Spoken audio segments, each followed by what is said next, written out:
వాడు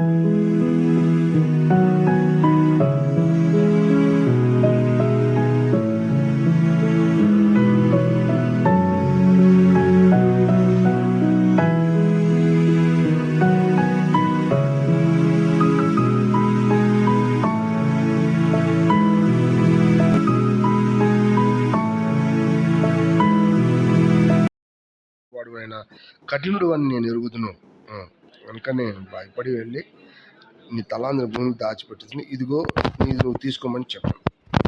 అందుకు అతని యజమానుడు వాడిని చూచి, సోమరు అని చెడ్డదాసుడ, నేను విత్తని చోట పోయేవాడును, చల్లని చోట పంట కూర్చుకుని వాడిని నువ్వు ఎరుగుదువా? అట్లయితే నువ్వు నా సొమ్ము సాగుపర్లేదు ఉంచవలసి ఉండను, నేను వచ్చి వడ్డీతో కూడా నా సొమ్ము తీసుకుని అని చెప్పి ఆ తలాంతును వాని ఎదురు నుండి తీసివేసి 10 తలాంతులు గల వానికి ఇడి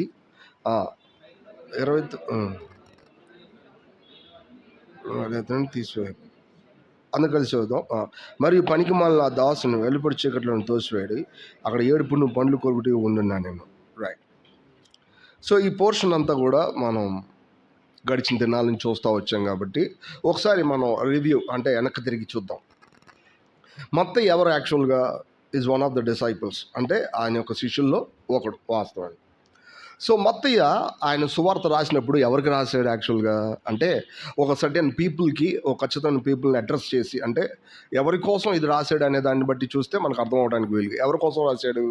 యూదులకి రాశాడు యాక్చువల్గా. యూదులు అంటే ఎవరు? హెబ్రీలు, ఒక మాటలో ఇశ్రాయేలీలు అని చెప్పచ్చు. సో ఇప్పుడు వీళ్ళకి రాసినప్పుడు వాళ్ళకి ఏమని రాశానంటే అబ్రహాము కుమారుడైన దావీదు కుమారుడైన యేసుక్రీస్తు వంశావళి అని రాశారు. అంటే ఏంటి? యేసుక్రీస్తు అనే ఆయన ఎక్కడి నుంచి వచ్చాడు? అబ్రహాం దగ్గర నుంచి వచ్చాడు, దావీదు దగ్గర నుంచి కూడా వచ్చాడు. ఏంటి? వీళ్ళిద్దరూ కూడా యూదుల యొక్క వారి యొక్క చరిత్రకి మూలాలు, ఒక మాటలో చెప్పాలంటే. యేసుక్రీస్తు ఎక్కడి నుంచి వచ్చారంటే అక్కడి నుంచే వచ్చాడు అని చెప్పి దాని గురించి వివరణ చెప్పాడు.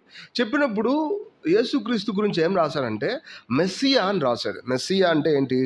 ఒక మాటలో యూదులకి రాజు అని అర్థం. ఒక్క మాటలో యూదులందరూ ఎవరి కోసం చూస్తున్నారంటే రాజు కోసం చూస్తున్నారు. ఒక మాటలో రక్షకుడైన మెస్సియా కోసం చూస్తున్నారు. మెస్సియా అనే పదానికి రక్షకుడు అని అర్థం వాస్తవానికి. సో ఇప్పుడు ఈ మెస్సియానే ఏమవుతారంటే వాళ్ళకి రాజు అవుతాడు యాక్చువల్గా. కాబట్టి ఆ రాజు కోసం ఎదురు చూస్తున్నారు. కాబట్టి వీళ్ళు ప్రభు అయిన యేసుక్రీస్తుని సరిగ్గా అర్థం చేసుకోలేదు. కాబట్టి ఆయన వచ్చాడు, శిలువలో చనిపోయాడు, సమాజం తిరిగి వెళ్ళిపోయాడు కాబట్టి తిరిగి లేచి, సో వీళ్ళకి ఆయన ఎలా నమ్ముకోవాలనే విషయాలను తెలియజెప్పడానికి వీలుగా మెస్సియా అంటే ఎవరంటే ఈయనే, ఆ సంగతి మీరు అర్థం చేసుకోండి అని చెప్పాడు. సో ఇప్పుడు మెస్సియా గురించి చెప్పినప్పుడు రక్షకుడు, అట్ ద సేమ్ టైం ఆయన ఎవరు? రాజు. ఈ 2 ఆస్పెక్ట్లు ఆయనకే ఉంటాయి కదా. అభిషక్తుడు అనే పదానికి అర్థం, క్రీస్తు అనే పదానికి అర్థం ఏంటి? అభిషక్తుడు, అనాయింటెడ్ వన్, అంటే దేవుడు పని చేయడానికి కావాల్సిన అర్హత కలిగినోడు. ఎవరు పడితే వాళ్ళు చేయడానికి లేదు. మళ్ళీ అక్కడ ఎవరు పడితే వాళ్ళు చేయడానికి ముందుకు వచ్చినా కూసేపటికి ఏమవుతుందంటే పాడవుతుంది. అది ఖచ్చితంగా పాడవుతుంది. ఓల్డ్ టెస్ట్మెంట్లో ఎంతోమంది ప్రవక్తలు ఉన్నారు, ఎంతోమంది మరి రాజులు కూడా ఉన్నారు. వీళ్ళందరూ కూడా నిజమైన యేసుక్రీస్తుకు ముందు గుర్తే కానీ నిజమైన యేసుక్రీస్తులో వాళ్ళు ఎప్పుడు జీవించడం లేదు యాక్చువల్గా. సో ఇప్పుడు ఎందుకు చెప్తున్నామండి ఈ పదం అంతా? ఈ మత్తయి సువార్త అంతా కూడా దేని గురించి చెప్పబడింది? రాచరికం గురించి చెప్పబడింది, రాజుకుండే రాజ్యం గురించి చెప్పబడింది. సో ఇప్పుడు ఈ రాజుకుండే రాజ్యం ఎట్లా ఉంటుందంటే ముందు వాళ్ళు పాపంలో నుంచి వాళ్ళు ఏం చేయబడాలా? రక్షించబడాలా, విమోచించబడాలి. ఎందుకని పాపం నుంచి రక్షించబడాలా? పాపం వల్ల వచ్చే జీతం మరణం అనేది యాక్చువల్గా దేవుడే పెట్టాడు. మానవులు చచ్చిపోవడానికి ఈ భూమి మీద చేయలే కదా. మానవులు చచ్చిపోవడానికి దేవుడు చేశాడంటే దేవుడి గురించి సరిగ్గా తెలియని వాళ్ళు చెప్పే మాట అది యాక్చువల్గా. మనం చూస్తే ఆదికాండం 1:26 ఏం రాయబడి ఉంటుంది? ఆయన తన పోలికలో తన స్వరూపం ముందు మానవులు చేశాడు, అంతేకాదు ఈ భూమిని నిండించి దాన్ని లోపరుచుకొని దాన్ని ఏం చేయాలా? మీరు ఏలండి అని చెప్పాడు. ఇందులో మరణం అనే పదం ఉంది? అసలు పదమే లేదు యాక్చువల్గా. కానీ ఇక్కడ 91వ కీర్తన దగ్గరికి వచ్చినప్పుడు ఏమంటాడంటే ఆయన నువ్వు నరులను మంటికి మారుస్తున్నావు, నరులారా తిరిగిడండి అని చెప్తున్నావు. అంటే దాని అర్థం ఏంటి? ఎందుకు మనుషుల్ని మంటికి మార్చాల్సి వచ్చింది? ఇది అక్కడ అడగాల్సిన ప్రశ్న. ఆయన చెప్పినప్పుడు ఫస్ట్ అట్లా చెప్పలేదు కదా, ఇప్పుడు ఎందుకు ఇట్లా వచ్చింది? బికాజ్ ఆఫ్ సిన్, పాపం వలన ఈ సంగతులన్నీ వచ్చాయి.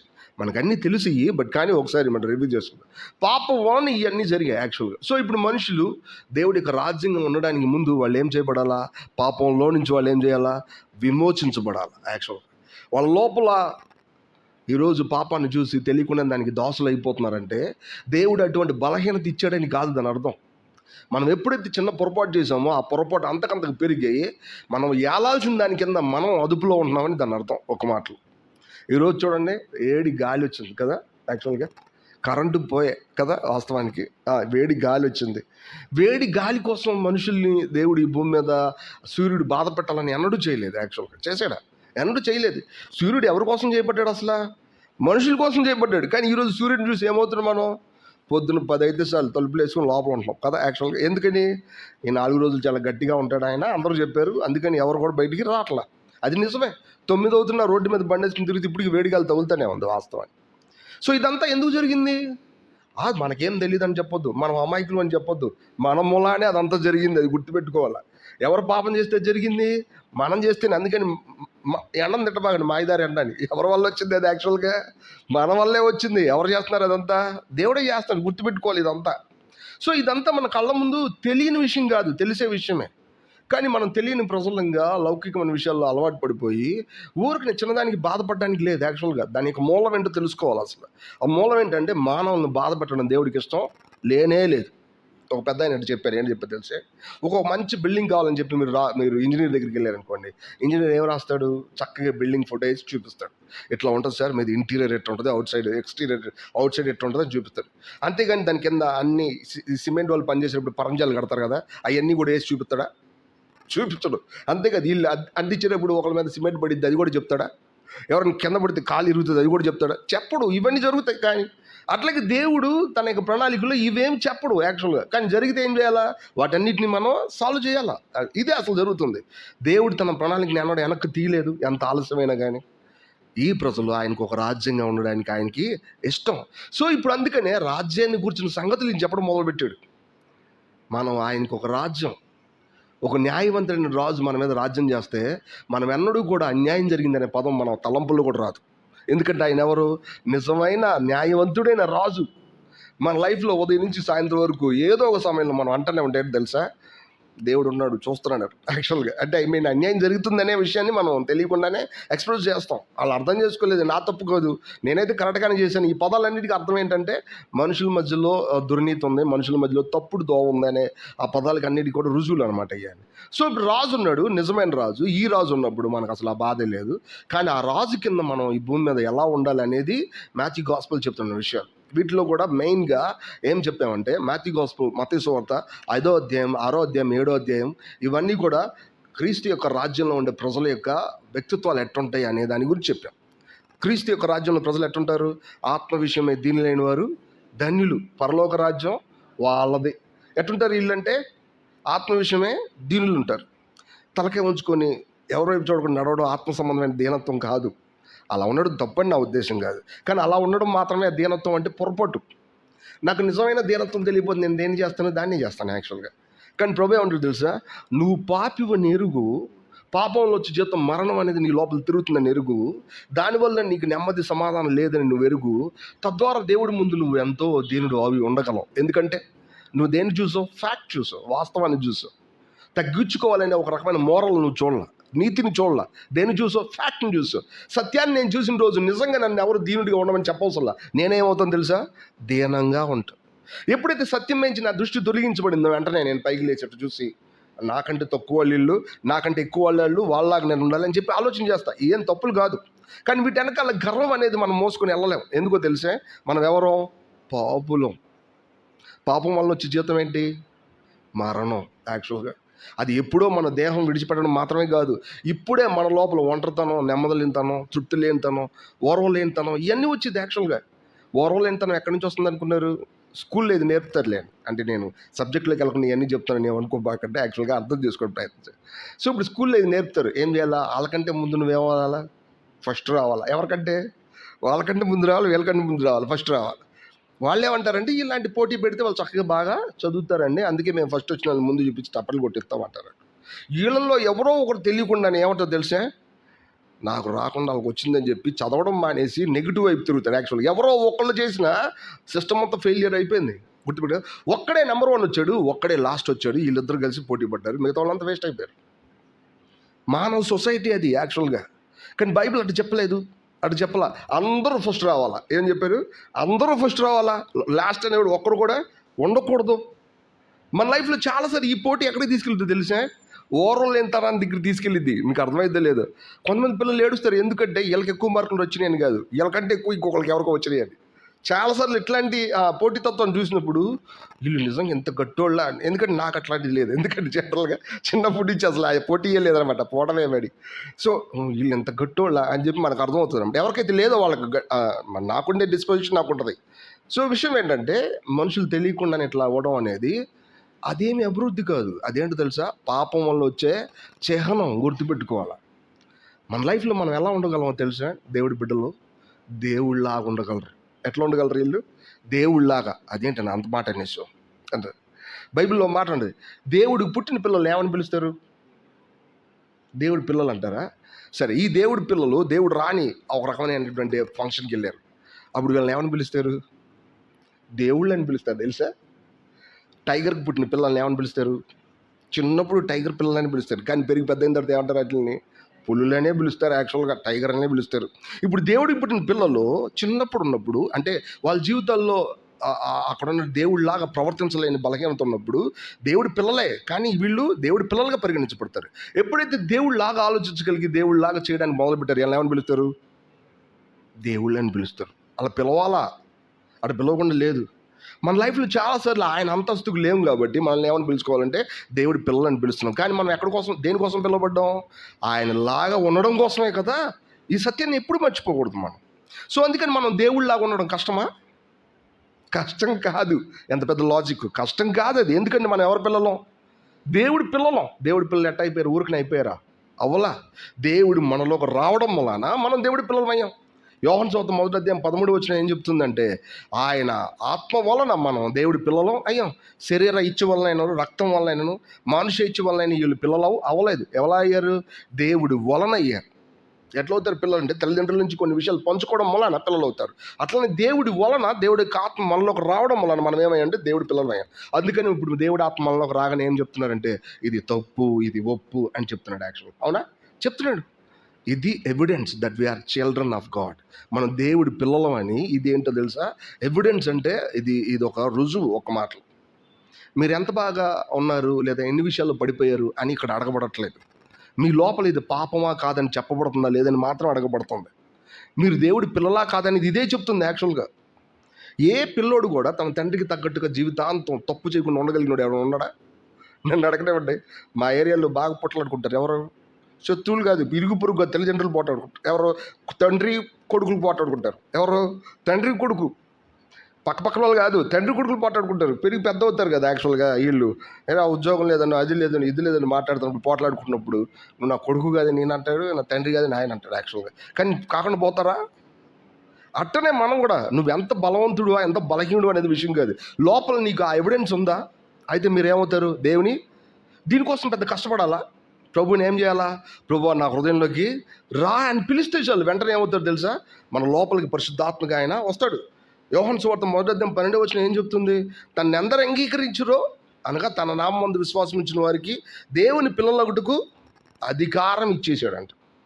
ఎటైపోయారు పిల్లలండి అని అడిగి అనుకోండి, చిన్నప్పటి నుంచి చర్చకు వస్తాం కదండి అందుకే పిల్లలమయ్యాం అన్నారు అనుకోండి. అది బిబ్లికల్ కాదు. మాకు చాలా పాటలు వచ్చండి, చక్కగా పాడతాం మేము అన్నారు అనుకోండి. అది బిబ్లికల్ కాదు. ఇది మేము వేసిన కాడి నుంచి ఉన్నామండి, ఇది దానికి రంగు వేసాం, లేకపోతే ఇది వేసాం, దాన్ని నట్టు బిగించాం, ఇట్లా అన్నారనుకోండి, అది దేవుడి పిల్లలు కాదు. దేనివల్ల మీరు దేవుడి పిల్లలు అయ్యారు? ఆయన నామమందు విశ్వాసం ఉంచారు, వెంటనే మీరు ఏమయ్యారు? దేవుని పిల్లలు అయ్యారు. దానికి ఉన్న ఎవిడెన్స్ ఏంటంటే ఆయన మీ లోపల ఇది పాపం, ఇది తప్పు అని చెప్పి బ్రూడ్ అవుతున్నాడు. ఆయన ఎలా అవుతున్నాడు? ఆయన ఇట్లా బ్రూడ్ అవుతామంటే మూవ్ అవుతున్నాడు, అటు ఇటు కదులుతున్నాడు, అల్లాడుతున్నాడు. అంటే దాని అర్థం, దాన్ని బ్రూడ్ అంటే పొదుగుతున్నాడు అనే పదం అర్థం. ఒక మాటలు మన లోపల ఆ వైబ్రేషన్ మనకి ఇస్తూ ఉన్నాడు ఆయన. ఇది the evidence, this is the evidence that we are children of God. ఇప్పుడు వీళ్ళు దేవుడి యొక్క రాజ్యంగా ఉండడానికి పిలువబడ్డారు. వీళ్ళు అలాగే ఉండగలరు. యాక్చువల్గా అలాగే ఉండగలరు. వీళ్ళు ఆత్మ విషయమే దీనులుగా ఉండగలరు. వీళ్ళకి ఏమైనా పొరపాటు జరిగిందని వెంటనే మూలానికి వెళ్తారు. ఎక్కడికి వెళ్తారు తెలిసే, నేనెందుకు గర్వంగా ఉన్నాను, నేనెందుకు ఇట్లా ఉన్నాను, నా పొజిషన్ ఇది కదా అని అర్థం చేసుకొని తిరిగి ఏమవుతారు? వెనక్కి వెళ్ళిపోతారు. తద్వారా వీళ్ళు దైవికమైన రాజ్యంలో ఉన్నటువంటి విలువలన్నీ వీళ్ళ జీవితం స్వతంత్రించుకుంటారు. బట్ ఇది మాత్రమే రాజ్యమా? అది కేవలం బిగినింగ్ మాత్రమే. రాజ్యం అనేది ఎలా ఉంటుందంటే యాక్చువల్గా సంఘంగా కలిసి రావడం వల్ల దేవుడి యొక్క ప్రజల యొక్క గుంపు మాత్రమే కాదు, రాజ్యం ఎట్టుంటుంది అనేది అపిరెన్స్ కూడా ఉంది. అపిరెన్స్ అంటే ఈ రాజ్యం ఎట్టుంటుందని మనకు అర్థమయ్యేది చెప్పడానికి ఆయన కొన్ని పోలికల ఉదాహరణలు కూడా ఉపయోగించారు. రాజ్యంలో ఉన్న ప్రజలు తమ రాజ్యాన్ని చూసేటప్పుడు వాళ్ళకి ఎట్ట కనపడేది ప్రస్తుతానికనే ఆ కంటి చూపు, ఆ కనపరుపు కూడా దేవుడు చెప్పాడు. అది ఎక్కడ ఉంది? మాథ్యూ గాస్పెల్ 13 చాప్టర్లో ఉన్న పోలికలు ఉన్నాయి. యాక్చువల్గా దేవుని రాజ్యం అంటే ఒకడు విత్తువ అనే ఉపమానాన్ని పోలి ఉంది. వాళ్ళు విత్తుతా వెళ్ళినప్పుడు కొన్ని విత్తనాలు రోడ్డు పక్కన పడినాయి, కొన్ని పక్కన మరి ముళ్ళ పొదలు పడినాయి, కొన్ని పక్కన లోతు లేని నేల మీద పడినాయి, కొన్ని మంచి నేల పడినాయి. ఇట్లాంటి ఉపమానాలు ఎన్నో చెప్పారు.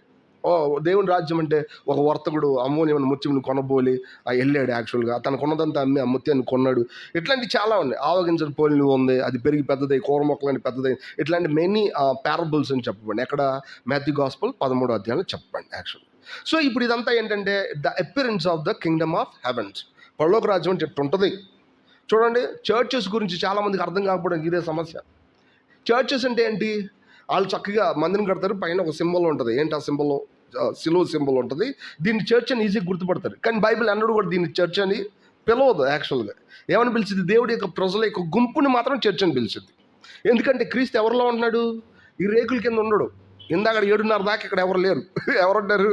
మరి ఎవరు యేసుప్రభు ఉన్నాడని చెప్పకూడదు, తప్పు అవుతుంది. ఎవరున్నారు? ఎవరు లేరు. యాక్చువల్గా వేడిగా ఉంది. మేము వచ్చిన తర్వాత అంతకుముందే బ్రదర్ వచ్చి ఉంటారు, ఎవరో ఒకరికి పరిచయం చేసి ఉంటారు. వచ్చిన తర్వాత మీరు అందరూ వచ్చారు. ఇప్పుడు ఎవరున్నారు? యాక్చువల్గా ఇక్కడ మీలో ఉన్న యేసు క్రీస్తు ఉన్నాడు. మీరు అందరూ కలిసి వచ్చినప్పుడు ఏమవుతున్నారు? మీరు యు ఆర్ ద చర్చ్. ఇది బైబిల్ యొక్క టెర్మినాలజీ, బైబిల్ యొక్క అర్థం ఇది యాక్చువల్గా. సో ఇప్పుడు మీరు అందరూ సంఘం కలిసి వచ్చినప్పుడు మీ మధ్యలో ఉండే విలువలు ఉంటాయి చూసారా? సహోదర ప్రేమ, తగ్గించుకోవడం, ఎంతో ప్రేమగా ఉండడం, ఒకరి బాధ ఒకరు సహించడం, మనం సహాయం చేయడం, లేదా ప్రభు కోసం కనిపెట్టడం, బలహీనం ఉన్న వాళ్ళని బలపరచడం, ఎవరైతే బలవంతులో మిగతా వాళ్ళందరూ కూడా బలవంతులను చేయడానికి కావాల్సిన ఏర్పాటు చేయడం, ఈ రకమైనటువంటి విషయాలన్నీ కూడా చర్చ్లోని విలువలను చూపిస్తూ ఉంటాయి. వీళ్ళందరూ ఉన్నప్పుడు ఎట్లా ఉంటుంది తెలుసా? ఇదే రాజ్యం ఎక్కడికి వెళ్ళిద్దంటే 1000 ఏళ్ల పరిపాలనకి షిఫ్ట్ అవుతుంది. 1000 ఏళ్ల పరిపాలన అంటే మర్మం అని అనుకోకూడదు. మనం తెలియని వాళ్ళు ఎవరైనా మర్మం అనుకోండి. 1000 ఏళ్ల పరిపాలన అంటే నిత్యత్వం కదండి దేవుడు ఉండేది. 1000 ఏళ్ళు ఏంటి అన్నారు అనుకోకూడదు. నిత్యత్వం వరకు ఉంటాడు ఆయన. కొత్త భూమి, కొత్త ఆకాశం. బట్ దానికంటే ముందు ఈ భూమి మీదే తన యొక్క రాజ్యాన్ని, తన ప్రజల్ని ఆయన ఆనర్ చేస్తాడు. ఇన్ని సంవత్సరాలుగా తన ప్రజలు ఏదైతే పోగొట్టుకున్నారో, ఏదైతే చూడలేకపోయారో, 1000 సంవత్సరాలు ఈ భూమి మీద వాళ్ళు ఎలా ఉంటారో తెలుసా? చక్కగా పరిపాలిస్తారు. అసలైన మెస్సియా యొక్క జీవితం, అదే రాజ్యం అంటే ఎట్టుంటుందో ఈ భూమి మీద మనుషులు చూస్తారు. ఆ దినం మన సింహం వేటాడి చంపి తినదు. ఏం చేసిద్ది? గడ్డి మేసిద్ది అని రాస్తుంది బైబిల్. ఆ దినమున మిడునాగు వచ్చి మనుషుల్ని కొట్టదు, అది కాటేది. చిన్న పిల్లోడు ఆ పుట్ట దగ్గరికి వెళ్ళి ఆడుకుంటాడంట, దాని కోపమే రాదు. జనరల్గా ఈ రోజైతే దగ్గర ఉన్నటువంటి జంతువు కనపడుతుంది, దాని దగ్గరికి వెళ్ళి పోట్లాడి అది చంపడానికి ప్రయత్నం చేసింది. అది అలాంటి రకాల పాములు వాస్తవానికి అవి అలాంటి పాముల్లో అటువంటి స్వభావం ఉంటుంది. యాక్చువల్ సర్పాల్లో ఉంటుంది. పాములు అనే పదం బైబిల్లో డిఫరెంట్గా వాడబడింది. సర్పాల్లో అటువంటి విషయాలు ఉంటాయి. సో ఇవన్నీ కూడా చక్కబడ్డానికి కారణం ఏంటంటే, ఆ రోజు మన రాజు ఎవరంటే, ఈ భూమి మీద రాజ్యం ఏరేది ఎవరంటే ప్రభు అయిన యేసుక్రీస్తు. అది 1000 years రైనింగ్, మిలీనియం అనమాట. అదేంటంటే అది రోమా లాటిన్లో మిలీనియం అనే మిలియన్ అనే పదానికి అర్థం ఎంతమ్మా? మిలియన్ అంటే ఎంత? Don't know. మిలియన్ అంటే 10 lakhs కాదు. మిలియన్ అంటే 10 lakhs కాదు. మిలియన్ అంటే 10 lakhs. బట్ కానీ ఇక్కడికి వచ్చేసరికి ఏమంటారు? మిలీనియం అంటే 1000. ఎందుకంటే లాటిన్లో ఆ పదాన్ని అలా మాట్లాడతారు యాక్చువల్గా.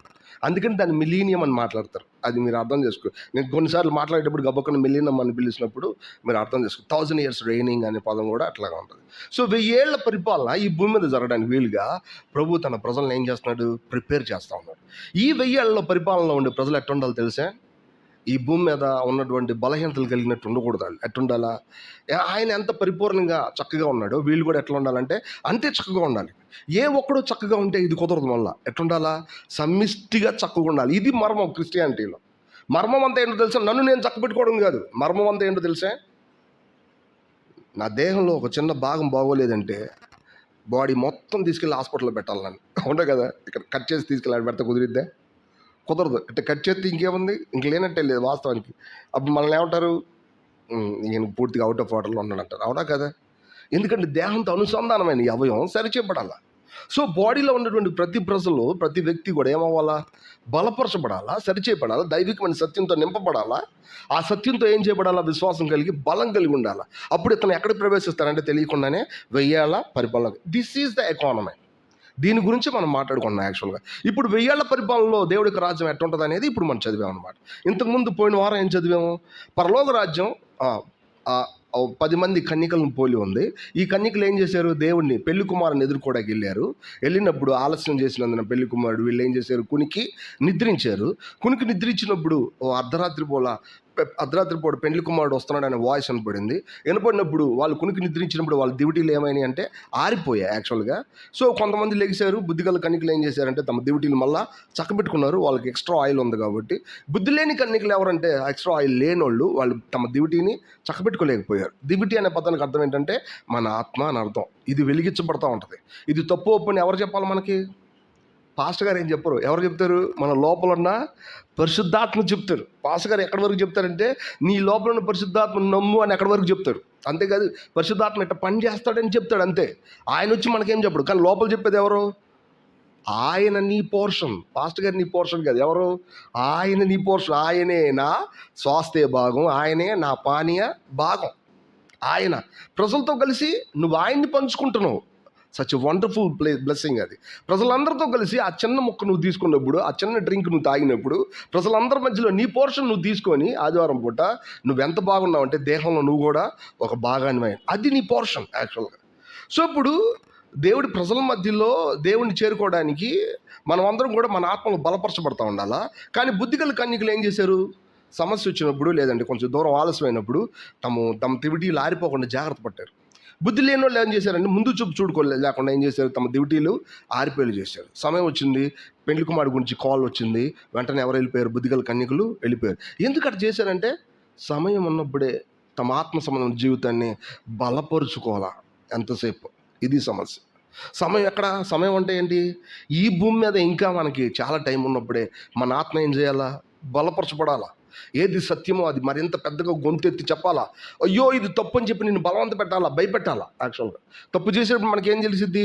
మన గుండె చిన్నప్పుడు మొట్టమొదటిసారి తప్పు చేసేప్పుడు యవనస్తులు హృదయం ఎంత గట్టిగా గుండె కొట్టుకుంటుంటుంది యాక్చువల్గా కదా. అట్టుండాలా. అది పాడవలా. వీళ్ళు ఏం చేస్తారు? దాన్ని నోరు మూసేసి రేపు పొద్దున్న తప్పులు చేస్తున్నా ఏం ఉండదు. మీకు తెలుసు లేదు, ఈ కాలేజీల పిల్లలు సిగరెట్లు తాగడానికి నేర్చుకుంటారు. ఏంటి తెలిసే? ఫస్ట్ కనీసం లిప్తో సిగరెట్ని క్యాచ్ చేయడం కూడా చేత కాదు వీళ్ళకి. నేను చూచాను. వీళ్ళు ఎవరైతే సీనియర్స్ ఉంటారో వాళ్ళని ప్రోత్సహిస్తూ ఉంటారు. వీళ్ళు గుండె కొట్టుకుంటూ ఉంటారు. యాక్చువల్ గుండె కొట్టుకుంటూ కొన్ని రోజులకి చూస్తూ ఉంటాను నేను ఐటీ దగ్గర. అంతే యథేచ్ఛగా శుభ్రంగా ఇంకా కానిస్తూ ఉంటారు. ఎంత దారుణం. తమ మనసాక్షి ఏమైపోయింది? చచ్చిపోయింది యాక్చువల్గా. మనం అట్లా ఉండకూడదు. క్రిస్టియన్ లైఫ్లో ఏదైతే సత్యమో ఆ సత్యం చేత మనం దాన్ని బలపరచాలి. ఎట్లా బలపరుస్తాం? దాన్ని అనుసరించి చేయడానికి నీ మనసు పెడితే చాలు. దాని వాయిస్ ఏమవుతుంది? పెరిగి పెద్ద అవుతూ ఉంటుంది. ఎవరికైనా వాక్యం తెలియాలంటే ఫస్ట్ చేసే విషయం ఏంటి తెలుసా? ఏది తప్పు అని చెప్పబడుతుందో దానికి మనం లోబరుచుకోవాలా. తెలివిగా ఇది అట్టగా చెప్తారులే అని చెప్పి దాన్ని పక్కన పెట్టామా, ఆయన గొంతు నువ్వు మొక్కేస్తున్నావు. ఆయన గొంతు నువ్వు నొక్కేసావంటే ఆయన సమయం వచ్చినప్పుడు మాట్లాడతాడు, నీకు వినపడదు. ఎందుకంటే నీకు ఆల్రెడీ చాలా వాయిస్లు వినపడతా ఉంటాయి. ఈ వాయిస్ల యొక్క సందోహంలో ఆయన వాయిస్ నీకు వినపడదు. దేవుడు ఉన్నాడుగా, ఎక్కడున్నాడు అని చెప్పి నువ్వు కేకలేస్తావు. ఆయన ఎక్కడ లేడు, చాలా స్పష్టంగా నీలో ఉన్నాడు. నువ్వు ఓపిక ఆయన స్వరం వినాలంతే. వాస్తవానికి రోడ్డు దాటేటప్పుడు ఆయన ఉన్నాడు, బండి డ్రైవ్ చేసేటప్పుడు ఉన్నాడు, పర్సు పోయేటప్పుడు ఆయన ఉన్నాడు, అన్ని పక్కన ఉంటాడు. మనం వినం అంతే. సమస్య ఎవరిదంటే మనదే, ఆయనది కాదు యాక్చువల్గా. ఇది మనకు అర్థం అవ్వాలి. సో ఇప్పుడు మన స్పిరిచువల్గా స్ట్రెంత్ అనే వాళ్ళు బలపరచబడాలి, బుద్ధిగల కన్యకల్లా ఉండాలి. అది ప్రభుత్వం మనకున్నటువంటి చక్కటి రిలేషన్ కాపాడబడిద్ది. దానివల్ల మనకేమని వచ్చిందంటే నిత్య జీవంలో 1000 ఏళ్ల పరిపాలనలో ఆయనతో పాటు కలిసి ఉండడానికి కావాల్సిన ఏర్పాటు జరిగింది. అది ఫస్ట్ పారబుల్. బట్ ఇప్పుడు చదువుకున్న ఈ పారబుల్ దేని గురించి చెప్తుందంటే, ఇక్కడ ప్రభువు తండ్రిలా కనపడాడు, పెండ్లి కుమారులా లేడు. ఎట్లున్నాడు? ప్రభువులా ఉన్నాడు. అక్కడ చూడండి, ఫస్ట్ వర్స్ ఒకటి చదువుదాం, 14.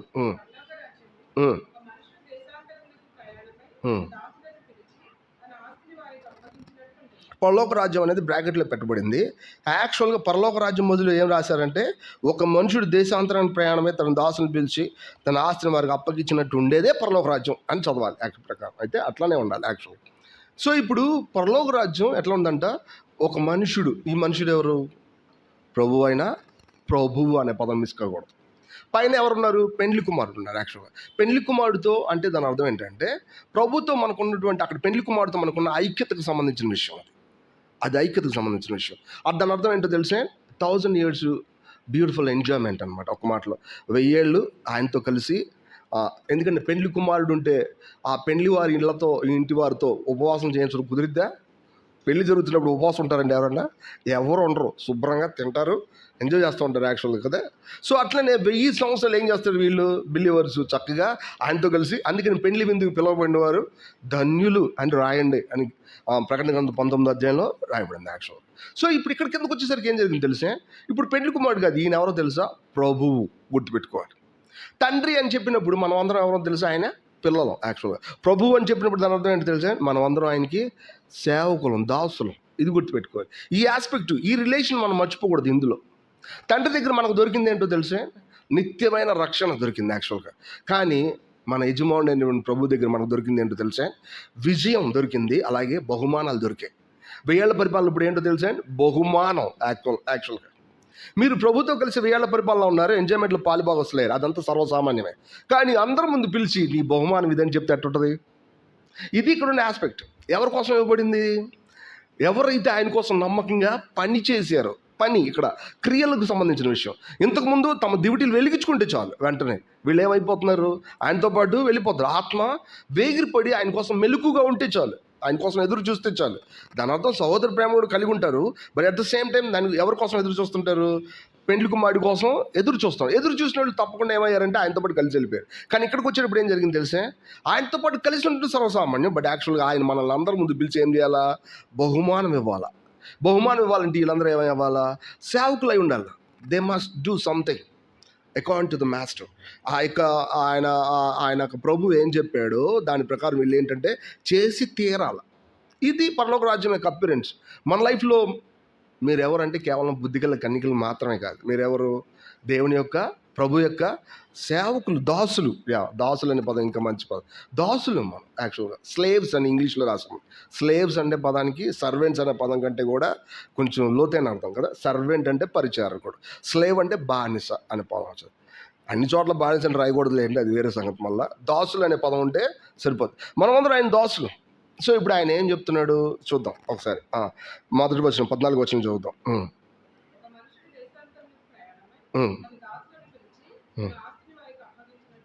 రైట్. ఒక మనుషుడు అంటే ఆయన ఎవరు అనుకున్నాం మనం? మన ప్రభు అయినా.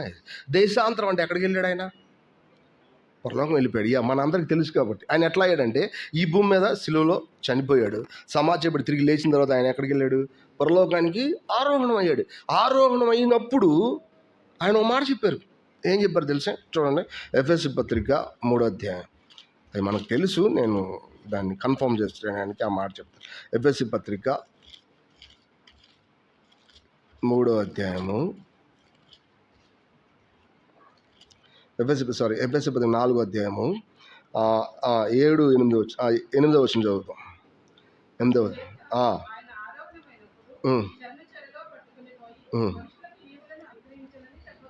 చూసారా? ఆయన ఆరోహణం అయినప్పుడు ఏం చేశారంట? ఆయన ఊరకనే ఉండలా. ఈ మనుషులకి ఏమి ఇచ్చాడంట? ఈవులు ఇచ్చాడంట. ఈవులు అనే పదానికి అర్థం ఏంటంటే గిఫ్ట్లు అని అర్థం. ఒక మాట మీరు చూసారా? ఈ క్రిస్మస్కో దేనికో ఒక ఆయన ఉంటాడు. ఆయన ఎవరంటే క్రిస్మస్ తాత. ఆయన ఏమని పిలుస్తారు? శాంటా క్లాజ్ అని పిలుస్తారు కదా. ఈయన అసలు ఎందుకు ఆ పేరు వచ్చిందంటే పిల్లలందరికీ కూడా ఆ రోజు చాలా ఒక ఆయన గిఫ్ట్లు ఇచ్చేవాడండి, ఆయన పేరు యాక్చువల్గా.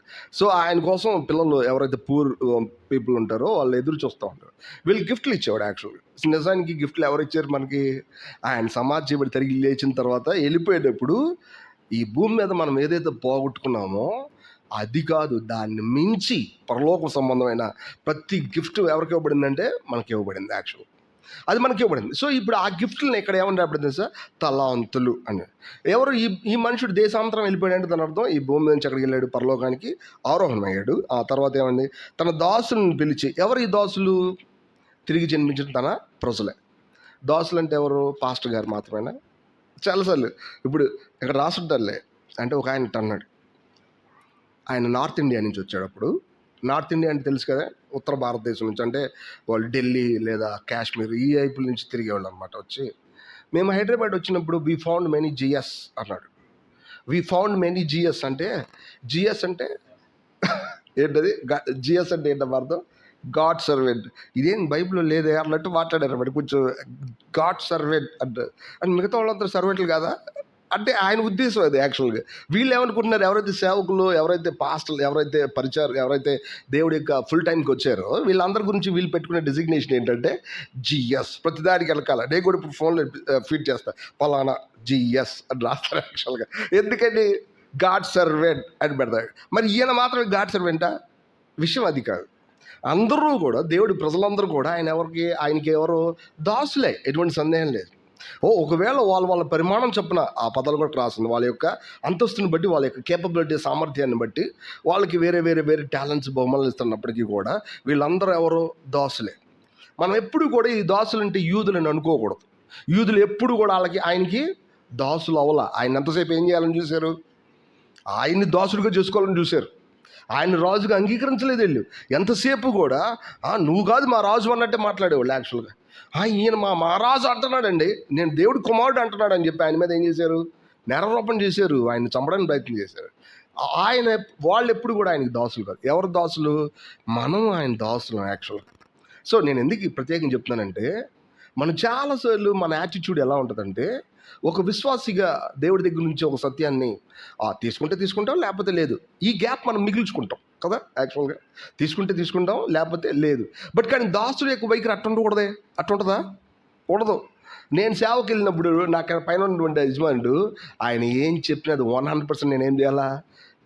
వాళ్ళు ఎవరు చేయట్లేదు కానీ నేను చేయట్లేదు అన్నాడు. కుదిరిద్దా? గెట్ అవుట్ అంటాడు. ఎవరు తెలుసా? ముందు నువ్వు బట్టలు తెచ్చుకొని వెళ్ళిపోతాడు యాక్చువల్. అర్ధరాత్రి లేదు, అపరాత్రి లేదు, పిలుస్తారు. పడుకున్నాడా పాపం, ఏం తినలేదా, ఏం ఆలోచిస్తారు, ఏం చెప్తారు తెలిసే? పిలుస్తారు, పిలిచి పని చెప్తారు. ఎక్కడికి? నువ్వు ఇప్పుడు స్టేషన్కి వెళ్ళి పలానా ఆయన వస్తున్నాడు, ఆయన తీసుకొని రా అంటారు. వచ్చేటప్పుడు అక్కడ మాత్రమే కాదు, అక్కడి నుంచి చాలా దూరం వెళ్ళి అక్కడికి వెళ్ళి ఏవో అమ్ముతారో అవి కొనుక్కొని రా అంటారు యాక్చువల్.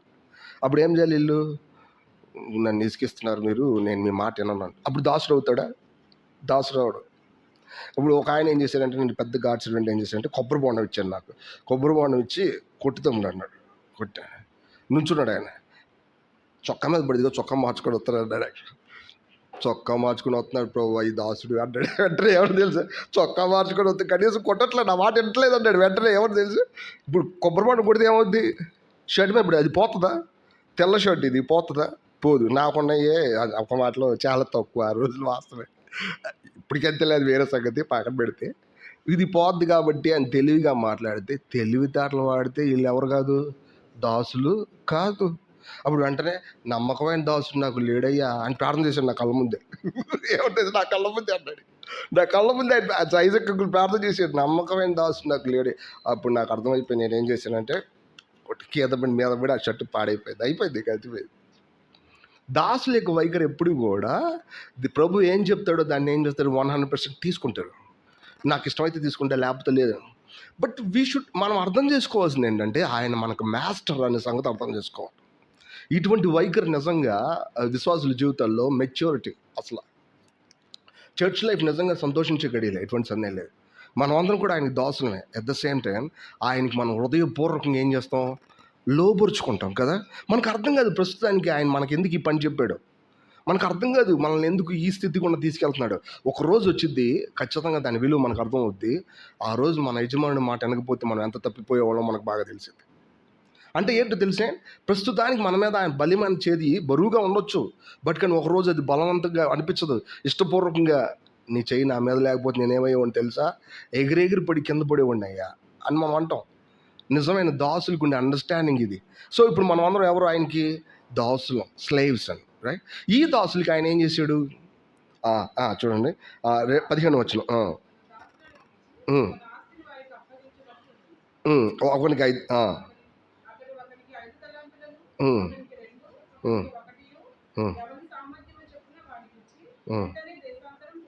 ఇప్పుడు ఇక్కడ రాయబడింది ఏంటంటే, ఆయన పంచిచ్చాడు. ఏం పంచిచ్చాడు? ఆయనకున్నటువంటి ప్రాపర్టీస్. ఆ ప్రాపర్టీస్ ఏంటి? యేసు ప్రభు ఈ భూమి మీద ఉన్నప్పుడు ఆయనకి బ్యాంకులో 100 కోట్లు ఉంటాయి. మనకి ఇలాగైతే అర్థమవుతుంది ఈజీగా. ఆయనకి ఈ భూమి మీద ఏమున్నాయంటే 1,00,000 కోట్లు ఉండేవి. అందుకని శిష్యులకి అందరికి కలిపి 12 మందికి 100 కోట్లు చేశాడు. ఆ తర్వాత వీళ్ళ ద్వారా పరిచయం చేసిన వాళ్ళకి ఒక్కొక్క కోటి చెప్పు ఇచ్చుకుంటూ వెళ్ళాయా అని చెప్పాడు. అటు చెప్పాడా? అసలు ఈయనకు లేదు, ముందు ఏం లేదు, తినడానికి ఈయన లేదు. కానీ ఆయన ఎప్పుడు కూడా పస్తులేడు. ఆయనకి ఏది కూడా లేదనే భయం లేదు. ఆయన బోట్ మీద గలిలీ సముద్రం వెళ్తున్నప్పుడు మరి ఆ చీకటి వేళల్లో ఆ గాలి చొప్పున ఆ గల్లీ సముద్రం ఆ పొంగి పొరులుతున్న ఆయన ఏం భయపడలేదు. ఎందుకంటే ఆయనకి తెలుసు ఈ భూమి మీద తనకు కావాల్సిన ప్రతి ఏర్పాటు ఎవరు చేసుకుంటారు, దేవుడు చేసుకుంటాడు, క్లియర్గా తెలుసు. ఆయనకి ఏది అవసరం లేదు, నిజానికి అవసరమైందంతా ఆయనకు ఉంది. మన సంగతి అది కాదు. మనం తినగా మిగిలింది కూర్చుకోవాలా, ఎందుకు లేకపోతే ఏమవుతుందో తెలిసే, రేపొద్దున మనం నిర్లక్ష్యంగా ఉంటాం, ఆ రోజు మనకి దొరకదు అని ఫీల్ మనకుంది. ఇటువంటి వైఖరులు మనం అందరం తెలుసు కూర్చుకుంటున్నాం యాక్చువల్గా. ఇప్పుడు ఇటువంటి కూర్చుకునే ఈ ఆస్పెక్ట్లోంచి ఈ వాక్యాన్ని ఇటు చూసామనుకోండి, ఆయన ఏం దాచిపెట్టుకున్నాడు వీళ్ళకి ఇవ్వడానికి అని మనం అడుగుతాం. అవునా కదా? యాక్చువల్గా ఆయన ఏమి దాచిపెట్టుకున్నాడు, బట్ ఆయన ఈ హ్యాస్ లాట్ ఆఫ్ మరి యాట్రిబ్యూట్స్ ఉన్నాయి.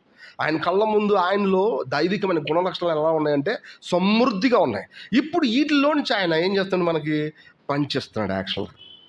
ఇది మనం అర్థం చేసుకోవాలి. యేసుక్రీస్తు నీకేమి ఇచ్చారంటే, నేను ఒక పెద్ద ప్రాపర్టీని చూపించాను అనుకోండి, that is not something belong to this words.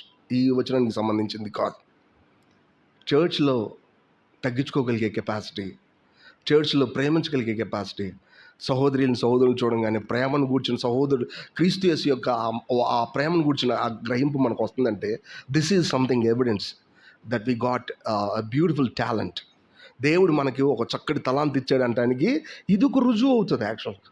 మనకు అర్థం అవ్వాలి ఈ సంగతులు. ఇప్పుడు యేసుక్రీస్తు ప్రభువు లేదా మన ప్రభువు మనకేం చేశాడు, ఒకరికి 5 తలాంతులు ఇచ్చారు, ఇంకొకరికి 2 టాలెంట్స్ ఇచ్చారు, ఇంకొకరికి 1 టాలెంట్ ఇచ్చారు.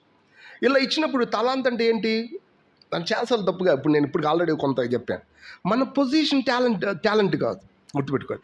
సహజంగా ఉన్నటువంటి మన పొజిషను చర్చ్లో తలాంతుగా పరిగణించబడదు ఇప్పుడు కూడా. ఇప్పుడు నేను ఉదాహరణకి, నేను ఇంతకుముందు తెలుగు బాగా చదువుతాను అనుకోండి. యాక్చువల్గా తెలుగు బాగా చదవడం నేర్చుకున్నాను, బాగా చదువుతాను. కాబట్టి ఇక్కడికి వచ్చిన తర్వాత నాకెందుకు లేదు తెలుగు, చాలా బాగా చదువుతాను నేను అన్నా అనుకోండి, నాకు మీరు తెలుసలేదు ఎన్నోసార్లు తప్పులు చదివాను నేను. తప్పులు చదివిన ప్రతిసారి ఏం నిరూపించబడుతుందో తెలిసే, నాకు తెలుగు చదవడం రాదని. గుర్తుపెట్టుకోవాలి. ఏ రాట్లా నాకు తెలుగు చదవడం నాకు రాట్లా. నేను అసలు ఎటువంటి కష్టమైనటువంటి పద్యాన్ని కూడా చదివేస్తాను నేను, నాకు ఆ టాలెంట్ ఉంది యాక్చువల్గా.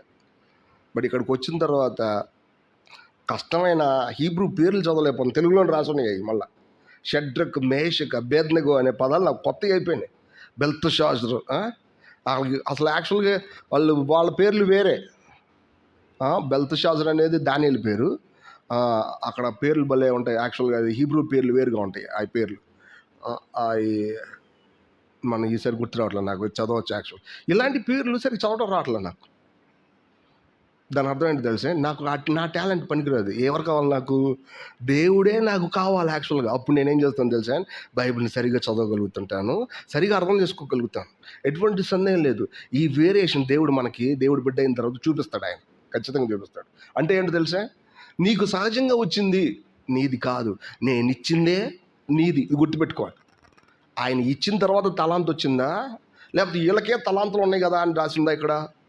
ఆ తలాంతులు ఎవరి దగ్గర నుంచి వచ్చినాయి, ఆయన ఇచ్చినాయి యాక్చువల్గా. వెంటనే ఆ తలాంతు నేను తీసుకొని ఇది నాది అన్నారనుకోండి, అప్పుడు ఎట్లుంటుంది యాక్చువల్గా? అనలేదా? నేను ఈ మాట చెప్తే తప్పు అనుకోబాకండి. ఎంతమంది పాస్టర్లు ఇది చర్చి నాదని చెప్పట్లా, చెప్తున్నారు లేదా?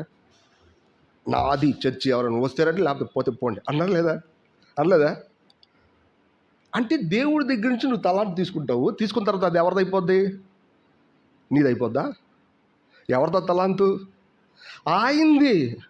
You have no right to say that. నువ్వు అసలు నీకు ఆ హక్కు లేదు అసలు, నిజం చెప్పాలంటే కదా. శత్రువు మోసం చేశాడు, మోసపోయిన యూదులు తన దగ్గరకు వచ్చిన ఆ యూదులను కూడా వీళ్ళు మోసం చేస్తున్నారు. శత్రువు మోసం చేశాడు ఎవరిని? యూదుల్ని.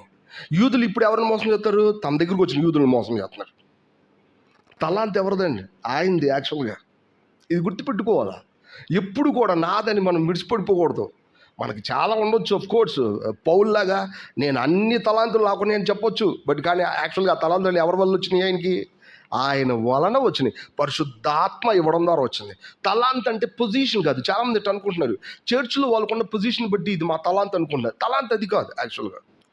తలాంత్ అంటే ఏంటో తెలిసే, యాక్చువల్గా పరిశుద్ధాత్మ ద్వారా. తలాంత్ అనే పదానికి ఇక్కడ చిన్న పదం ఏంటంటే గిఫ్ట్ అని అర్థం, బహుమానం అని అర్థం. నిజానికి ఈ బహుమానం ఎవరి దగ్గర నుంచి వచ్చిందంటే పరిశుద్ధాత్మ మనకు బహుమానంగా ఇవ్వబడ్డాడు. ఫస్ట్ అపోస్తలుల కార్యాలు 2వ అధ్యాయం 38వ వచనంలో, మీరు బ్యాప్టిజం పొందిన వెంటనే మీకు ఏమొచ్చింది? చదువుతాం ఆ వచనం, చదువు అందరూ చదువు. గ్రేస్ నువ్వు చదువు అమ్మ పదం, ఆ వచనం చదువు. అపోస్తలుల కార్యాలు 2వ అధ్యాయం అపోస్తుల కార్యం 38 వర్డ్స్, 38వ వచనం అనుకుంటున్నాను నేను. అపోస్తుల కార్యం 2వ అధ్యాయము. చదవమ్మా. యా. ఉమ్, ఉమ్, ఉమ్, ఉమ్. పరిశుద్ధాత్మను వరం ఏమవుతారంటే వాళ్ళకి పొందుతారు. మాకు తెలుసండి చిన్నప్పటి నుంచి అన్నారనుకోండి, అది రైట్ కాదు. ఎందుకంటే ఈ మాట చెప్పింది ఎవరు? పేతురు గురించి ఎంతమంది తెలియదు ఆ సమాజంలో? చిన్నప్పటి నుంచి గల్లయ్య దగ్గర ఈయన చేపలు పట్టుకుంటుంటాడు, మాకు బాగా తెలుసు అండి. ఈయన చెప్పేది మాకెందుకు తెలియదు? ఈయన తెలుసు కాబట్టి ఈయన చెప్పిన ఏది చెప్పినా అది కరెక్టే అంటాం కాదు ఇక్కడ విషయం. ఎవరి దగ్గర నుంచి రావాలి టాలెంట్ అనేది? పరిశుద్ధాత్మ దగ్గర. అసలు ఆయనే ఒక గిఫ్ట్గా చెప్పబడింది. ఇక్కడ చాలా విషయాలు ఉంటాయి. ఆయన మనకి ఇవ్వకపోతే ఏ గిఫ్ట్ కూడా మనకి. ఇక్కడ ఉన్న విషయం ఏంటంటే పరిశుద్ధాత్మ ఒక gift, at the same time ఆయన మళ్ళీ ప్రత్యేకంగా ప్రతి ఒక్కరికి కూడా గిఫ్ట్లు ఏం చేశాడు? ప్రత్యేకించాడు. ఇది మనకు అర్థం అవ్వాలి. పరిశుద్ధాత్మే మనకి ఒక టాలెంట్, బట్ ఈ టాలెంట్లో నుంచి ఆయన అనేకమైన టాలెంట్లు ఏం చేశారంటే ప్రత్యేకించాడు. ఒకరికి అలా, ఒకళ్ళు ఇలాగా. కొంతమంది అపోస్తులు, కొంతమంది ప్రవక్తలు, కొందరు కాపరులు, ఇంకొంతమంది ఏంటంటే ఉపదేశకులు, ఇంకొంతమంది పరిచారకులు. ఇలా అన్నీ చేసింది ఎవరు? పాస్టర్ గారు. అవునా? కాదు. ఎవరు చేశారు? ప్రభువు చేశాడు. యాక్చువల్గా ఇక్కడ నుంచి చెప్తున్నాం సరే, it is also one of the talents కదా. ఇది కూడా ఒక తలాంతు. ఒక మాట గుర్తుపెట్టుకోవాలి, దేవుడిచ్చిన తలాంతు ఇది గుర్తుపెట్టుకోవాలి. ఈ తలాంతుతో మనం ఏం చేస్తున్నాం యాక్చువల్గా అంటే కింద రాయబడింది, అది వేరే సంగతి. ఈ తలాంతు ఎవరి దగ్గర నుంచి ఇవ్వబడింది? పుట్టుకతో ఏం రాలా నాకు, మా నాన్నగారి దగ్గర నుంచి ఏం రాలా నాకు. బాగా చదివి సంపాదించిన తలాంతు కదా ఇది. నేను బ్యాప్టిజం పొందగానే ఆయన నన్ను ఏం చేసేది తెలుసా?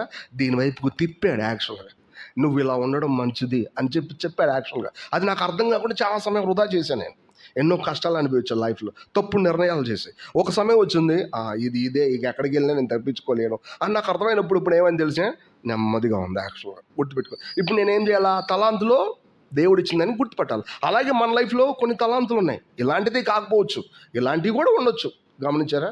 సో ఇప్పుడు ఇది దేవుడి దగ్గర నుంచి టాలెంట్ అంటే ఫస్ట్ అర్థం అవ్వాల్సింది ఏంటంటే అది మన న్యాచురల్ ఎబిలిటీ కాదు, మన సహజమైన మరి సామర్థ్యం కాదు. అది ఎవరి దగ్గర నుంచి వచ్చింది?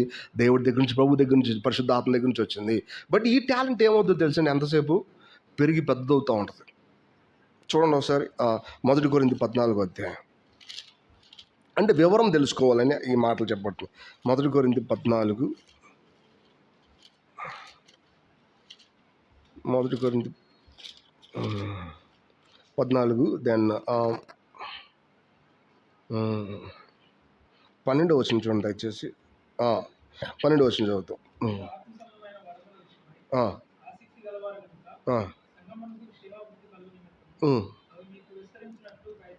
ఆల్రెడీ కొరింథీయులకి చాలా టాలెంట్లు ఉన్నాయి. బట్ కానీ యాక్చువల్గా అందుకే మీరు ఆత్మస్వరం వరాల విషయంలో ఆసక్తి గలవారు కనుక, కాబట్టి ఇప్పుడు మీరు ఏం చేయాలా? ఆ వరాలు మీకు ఏమవ్వాలా? విస్తరించాలా. యాక్చువల్గా విస్తరించాలంటే ఏమవ్వాలా? పెరిగి పెద్ద అవ్వాలా. ఒక మాటలో ఉదాహరణకి కృప అనే పదం నాకు అప్పుడు తెలుసు, గ్రేస్ అనే పదం కొంచెం తెలుసు నాకు. అప్పుడు నేనేమనుకున్నా అంటే గ్రేస్ అంటే ఇది అని అనుకుంటాను. తర్వాత కృప అనే పదం నాకు అర్థమయ్యే కొద్దీ ఈరోజు ఆ కృప అనే పదం నాకు తెలిసింది ఎంత పెద్దదైందంటే చాలా పెద్దదైపోయింది. నీతి అనే పదం ఇంతకుముందు నాకు కొంచెం తెలుసు, ఇప్పుడు ఆ నీతి అనే పదం నాకు ఇప్పుడు ఎంతవరకు చాలా పెద్దగా అర్థమైంది. ఇప్పుడు ఏమైంది? కృప, నీతి అనే పదాలు విస్తరించినాయి కదా, విస్తరించినాయి. సో అట్లనే మనకి ఇవ్వబడిన తలాంతు, ఆ సామర్థ్యం, దైవికమైనటువంటి ఆ యొక్క కెపాసిటీ అంతా ఏమవ్వాలంట? విస్తరించాలంట. అంటే తలాంత్ అనేది కూడా పెరిగేదనమాట. ఉదాహరణకి సంఘంలో నా పొజిషన్ పెరుగుద్దా? నేను సంఘం పెద్దనైపోయాను అనుకోండి, ఇక పెరిగిద్దా? పిల్లలు పెద్దవాళ్ళు అయిపోతారు, వీళ్ళ పొజిషన్ పెరగదు. ఇది తలాంత్ అని చెప్పాలా? చెప్పకూడదు. గుర్తుపెట్టుకోవాలి. ఎంత అంటే చాలా సామాన్యంగా పాటలు పాడటం టాలెంట్ కాదమ్మా. పాటలు పాడటం టాలెంటా? పాటల్లో ఉన్న ప్రభువుని వ్యక్తపరుస్తున్నారు చూసారా, అది టాలెంట్. నా మాట మీకు అర్థమైందా? పాట పాడడం అందంగా, ఇది టాలెంట్ కాదు. ప్రభువుని వ్యక్తపరుస్తున్నారు చూసారా, నేరుగా ప్రభువుని బయట చూపించగలుగుతున్నారు చూసారా, అది టాలెంట్ అవుతుంది. చాలాసార్లు వచ్చిన కష్టం ఏంటో తెలుసా? తలాంతులు సొంతంగా వ్యక్తిగతంగా వాడడానికి కావాల్సిన ఏర్పాటు చేయడం, ఇదంతా పూర్తిగా తప్పుదోక నడిపించబడడం. సరే, తలాంతులు అంటే ఇంకా కొన్ని విషయాలు ఉన్నాయి. తలాంతులు ఎవరి సామర్థ్యం చెప్పిన వాళ్ళకి ఇవ్వబడి, ఆయనకి ఇచ్చిన తలాంతి నాకు కావాలని చెప్పడానికి లేదు. నన్ను కూడా పాస్టర్ చేసి ప్రభువా అన్నారు అనుకోండి. ప్రభు ఏమంటే, సారీ తల్లి, నిన్ను పాస్టర్ చేయలేదు, బట్ నువ్వు you can be a minister among sisters అని చెప్పారు అనుకోండి. దాని అర్థం ఏంటి? మనం ఎట్లా ఉండాలా? సిస్టర్స్ మధ్యలో పరిచారకుల్లో ఉండాలి, లేదు సండే స్కూల్ పరిచారకుల్లో ఉండాలి. అట్లా దేవుడు మనల్ని ఏం చేస్తాడు, దాన్ని అట్లా నడుపుతూ ఉంటాడు. యాక్చువల్గా అది గ్రాడ్యువల్గా మన యొక్క విశ్వాసం పెరిగే కొద్దీ ఆయన ఏం చేస్తారంటే దాన్ని చేస్తారు. సో ఇప్పుడు సామర్థ్యం చెప్పుని చేయడం కూడా తలాంత్. నాకు సామర్థ్యం లేదు, బట్ అది నేను కోరుకుంటున్నా. ఇది రైట్ అవుద్దా? నిజమే, తలాంత్ ఇచ్చాడంటే సామర్థ్యాన్ని ఇస్తాడు ఆయన, ఎటువంటి సందేహం లేదు. అది మెల్లగా జరిగిద్ది, బట్ మనం కనిపెట్టాలి. దావీదుని అభిషేకం చేసింది ఎవరండి? సమూయేలు చేశాడు. సమూయేలు ఊరకనే చేశాడు. ఎవరు పంపించారు ఆయన్ని? కానీ వెంటనే రాజు అయిపోయాడా? అభిషేకం ఉందా లేదా? చావు దగ్గరికి వెళ్ళినప్పుడు కూడా అభిషేకం ఉంది. ఒకే గుహలో పడుకున్నప్పుడు, ఒకే ఎంట్రన్స్లో ఉన్నప్పుడు, ఆ ఎంట్రన్స్ లోపల దావీదు ఉన్నాడు, బయట ఎంట్రన్స్ దగ్గర ఎవరున్నారు? సౌలు ఉన్నాడు. ఇక వెళ్ళాలంటే బయటికి దీంట్లోంచి వెళ్ళాలి. అప్పుడు కూడా దావీదుకి అభిషేకం ఉందా? ఉంది. ఎన్ని సంవత్సరాలు ఆయన పరిగెత్తాడు, అప్పటికీ అభిషేకం ఉంది. ఒక రోజు వచ్చింది, అభిషేకం నిలబడింది. అది గుర్తుపెట్టుకో. సో విషయం ఏంటి? అభిషేకించినోడు తప్పకుండా దాన్ని చేస్తాడు. మన లైఫ్లో సామర్థ్యం చెప్పుని ఇచ్చినప్పుడు ఆ సామర్థ్యం చెప్పుని చేసేది కూడా ఆయనే. బట్ యాక్చువల్గా మన సామర్థ్యాన్ని చెప్పి మనకి ఇవ్వబడిన తలాంతిని జ్ఞాపకం చేసుకొని దానికోసం పోట్లాడమే కానీ వేరే దాన్ని కోరుకోవడానికి లేదు. మీకు తెలుసో లేదో, చర్చ్లో ఉన్న మొత్తం మెయిన్ కన్ఫ్యూజన్ ఇక్కడే ఉంటుంది. ఏంటో తెలుసా? తెలియకుండానే వాళ్ళకంటే మేము యోగ్యులం, వీళ్ళకంటే మనం యోగ్యులం అని అనుకోవడం. సరే, యోగ్యులం అని అనుకోవడం తప్పు, మేము యోగ్యులం కాదనుకోవడం కూడా తప్పే. అర్థమవుతుంది నా మాటలు? మాకేం యోగ్యత లేదు, వాళ్ళకంటే పెద్ద ఇదేం కాదు, మాకేం తెలియదు, పెద్దగా చదువుకోలేదు, అది లేదు, ఇది లేదు, ఇది కూడా ఏమవుతుందో తెలుసా? తప్పే. ఇప్పుడు ఈయన దాసులందరికీ ఏమేమి ఉన్నాయి? ఒకరికి 5 తలాంతులు ఉన్నాయి, ఒకరికి 2 తలాంతులు ఉన్నాయి, ఇంకొకరికి ఒక టాలెంట్ ఉంది. టాలెంట్ లేని వాళ్ళు ఎవరు ఉన్నారు ఇక్కడ? ఎవరు లేరు, అందరికీ ఉంది టాలెంట్. ఇప్పుడు నాకు టాలెంట్ లేదని చెప్పిన వాళ్ళు ఎవరైనా ఉంటే ఖచ్చితంగా శత్రువు చేత మోసపోయిన వాళ్ళు తప్ప మరొకటి కాదు. మాకేముందండి, మాకు టాలెంటే లేదు. నో, అటు చెప్పడానికి లేదు. యాక్చువల్గా మనం అందరం ఎవరి దోసులో? నిజమే, ఆయన బుద్ధిగల కన్యకలుగా ఆయనతో ఒకటవడానికి కావాల్సిన పెండ్లి కుమార్తెలు, మరి అట్ ద సేమ్ టైం పెండ్లి కుమార్తె, మరి అట్ ద సేమ్ టైం మనం అందరం కూడా ఎవరు? సర్వెంట్స్. మనకి ఇవ్వబడింది ఏంటంటే తలాంతు. ఇక్కడ చాలా పెద్ద విషయం. ఒకసారి ఒక చోట వాక్యం చెప్పినప్పుడు పెద్దోళ్ళు ఏమన్నారంటే, చాలా సంవత్సరాల క్రితం, అబ్బాయికి టాలెంట్ ఉందండి అన్నారు. టాలెంట్ ఉందనే పదం చెప్పినప్పుడు చాలా తక్కువ చేసి మాట్లాడారు ఆ మాట. నాకు అది బాధగా అనిపించింది యాక్చువల్గా. అంటే ఏంటో తెలుసా, తలాంతుతో చెప్తారులే, టాలెంట్ ఉంటుందిగా అని మాట్లాడారు. అలా మాట్లాడి బాధగా అనిపించింది. నేను నిజంగా అసలు హీబ్రూలో లేదా గ్రీకులో ఆ పదం ఏముందా అని చెప్పి నేను చూసాను. యాక్చువల్గా చూసినప్పుడు అక్కడ ఏం రాస్తుంది తెలుసా? ఆత్మలో అని రాస్తుంది. అంటే ఏంటి తెలుసా? ఆత్మ నీకు ఇచ్చే సామర్థ్యం తప్ప మరేది కాదు అని రాసింది. దాన్ని తక్కువ అంచనా వేయొద్దు. కానీ చాలామంది తక్కువ అంచనా. ఎందుకు? టాలెంట్ను ఉపయోగించి వ్యక్తిత్వాన్ని మర్చిపోయారు వీళ్ళు. చాలామంది దేన్ని మర్చిపోయారు? వ్యక్తిత్వాన్ని మర్చిపోయారు. తలాంతను ఉపయోగిస్తున్నారు, దేన్ని మర్చిపోతున్నారు? కానీ గుర్తుపెట్టుకోవాలి, తలాంత ఎప్పుడు ఏ వెలుగులో పనిచేయాలి తెలుసా? దేవుడి యొక్క సామర్థ్యం యొక్క వెలుగులో పనిచేయాలి ఎప్పుడు కూడా. ఇది గుర్తుపెట్టుకోవాలి. లేకపోతే అన్నతి కాలంలోనే దేవుణ్ణి మహిమపరచాలని దేవుడు ఒకరిని దేవదూతగా చేశాడు. ఎవరాడు? లూసిఫర్. వీడు ఎవడో తెలుసా? కాలుతున్న రాళ్ల మధ్యలో తిరుగుతాడు. నిజానికి ఈ భూమి మీద ఇటువంటి ఎక్స్ప్రెషన్ ఎవరికీ లేదు. కాలుతున్న రాళ్ల మధ్యలో తిరగడం అనే పదం ఈ ప్రపంచంలో ఎవరికీ లేదు. ఓ పెద్ద ఆయన ఏం రాశారు తెలుసా? కదులుతున్న రాళ్ల మధ్యలో తిరుగుతున్నానంటే అది వాడి నివాస స్థలం అని రాశారు. కాలుతున్న రాళ్ళు అంటే ఏంటో తెలుసా?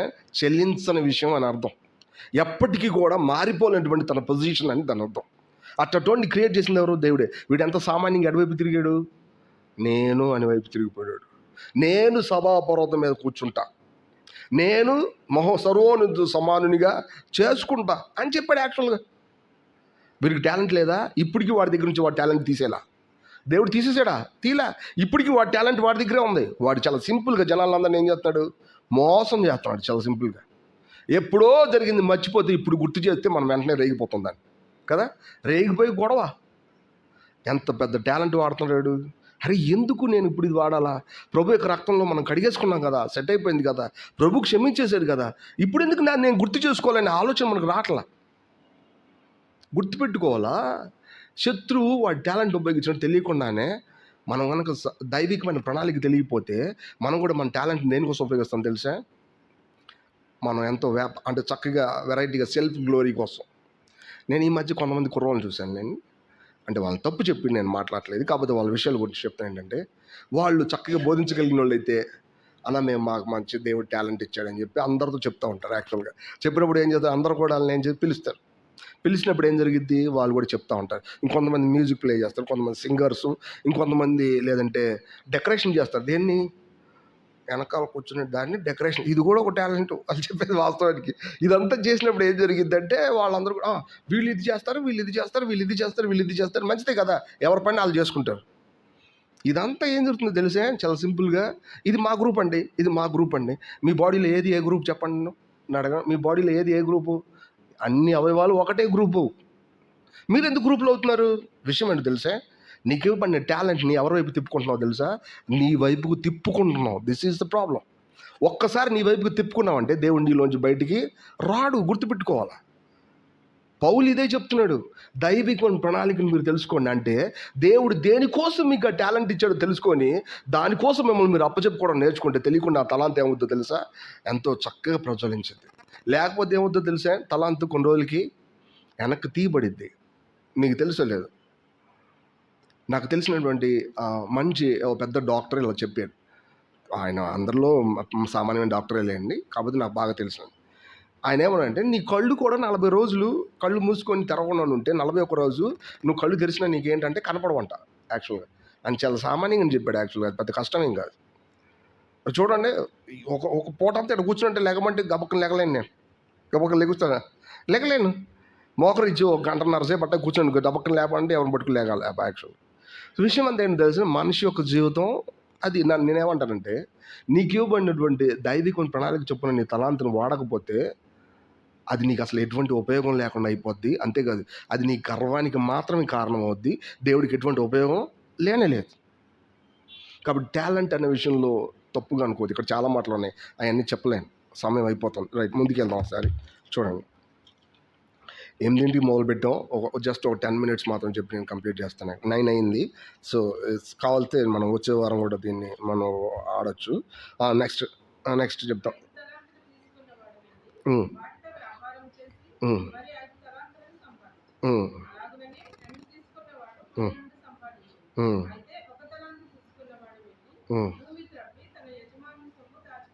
రైట్, గమనించారా?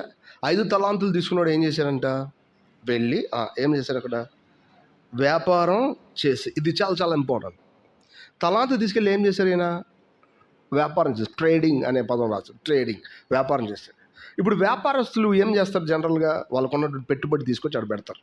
ఇలా పెట్టి ఆ పెట్టుబడితో బిజినెస్ చేస్తారు. ఆ తర్వాత వాళ్ళకి చాలా లాభం వస్తుంది యాక్చువల్. సో ఇప్పుడు ఈ పెట్టుబడి ఎవరిది, దేవుడు ఇచ్చిన పెట్టుబడి అది, వీళ్ళది కాదు. ఈ నేచురల్ ఎబిలిటీ కాదు, ఎవరిది పెట్టుబడి ఇది, ఆయనది. వీళ్ళు ఏం చేశారు తెలుసా, దాన్ని పెట్టుబడి పెట్టారు. అప్పుడు ఏం చేసింది, వాళ్ళు 5 తలాంతులు సంపాదించారు. మన లైఫ్లో ఇది చాలా చాలా ఇంపార్టెంట్.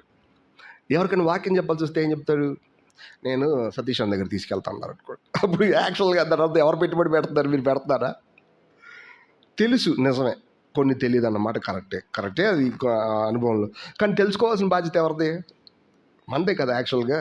ఇంకొంతమంది వాళ్ళు ఓరకని అన్నీ చెప్పడానికి ప్రయత్నం చేస్తారు, ఎవరిని అడిగితే మాత్రం పక్కకి వెళ్ళిపోతారు. యాక్చువల్గా ఇట్లాంటి వాళ్ళు కూడా ఉన్నారు. నేను యాక్చువల్గా చూసే ఒక ఆయన ఉన్నాడు, ఒకసారి చాలా పెద్ద సీనియర్ ఆయన, బ్యాగ్ తీసుకొచ్చాడు. నేను యవనస్తులతో మాట్లాడుతున్నా కూర్చొని, ఎక్కడికి వెళ్ళినా నా దుర్బుద్ధి అట్టు ఉంటుంది, యవనస్తులతో కూర్చొని మాట్లాడుతూ ఉంటారు అనమాట. అదొక డిస్పోజిషన్.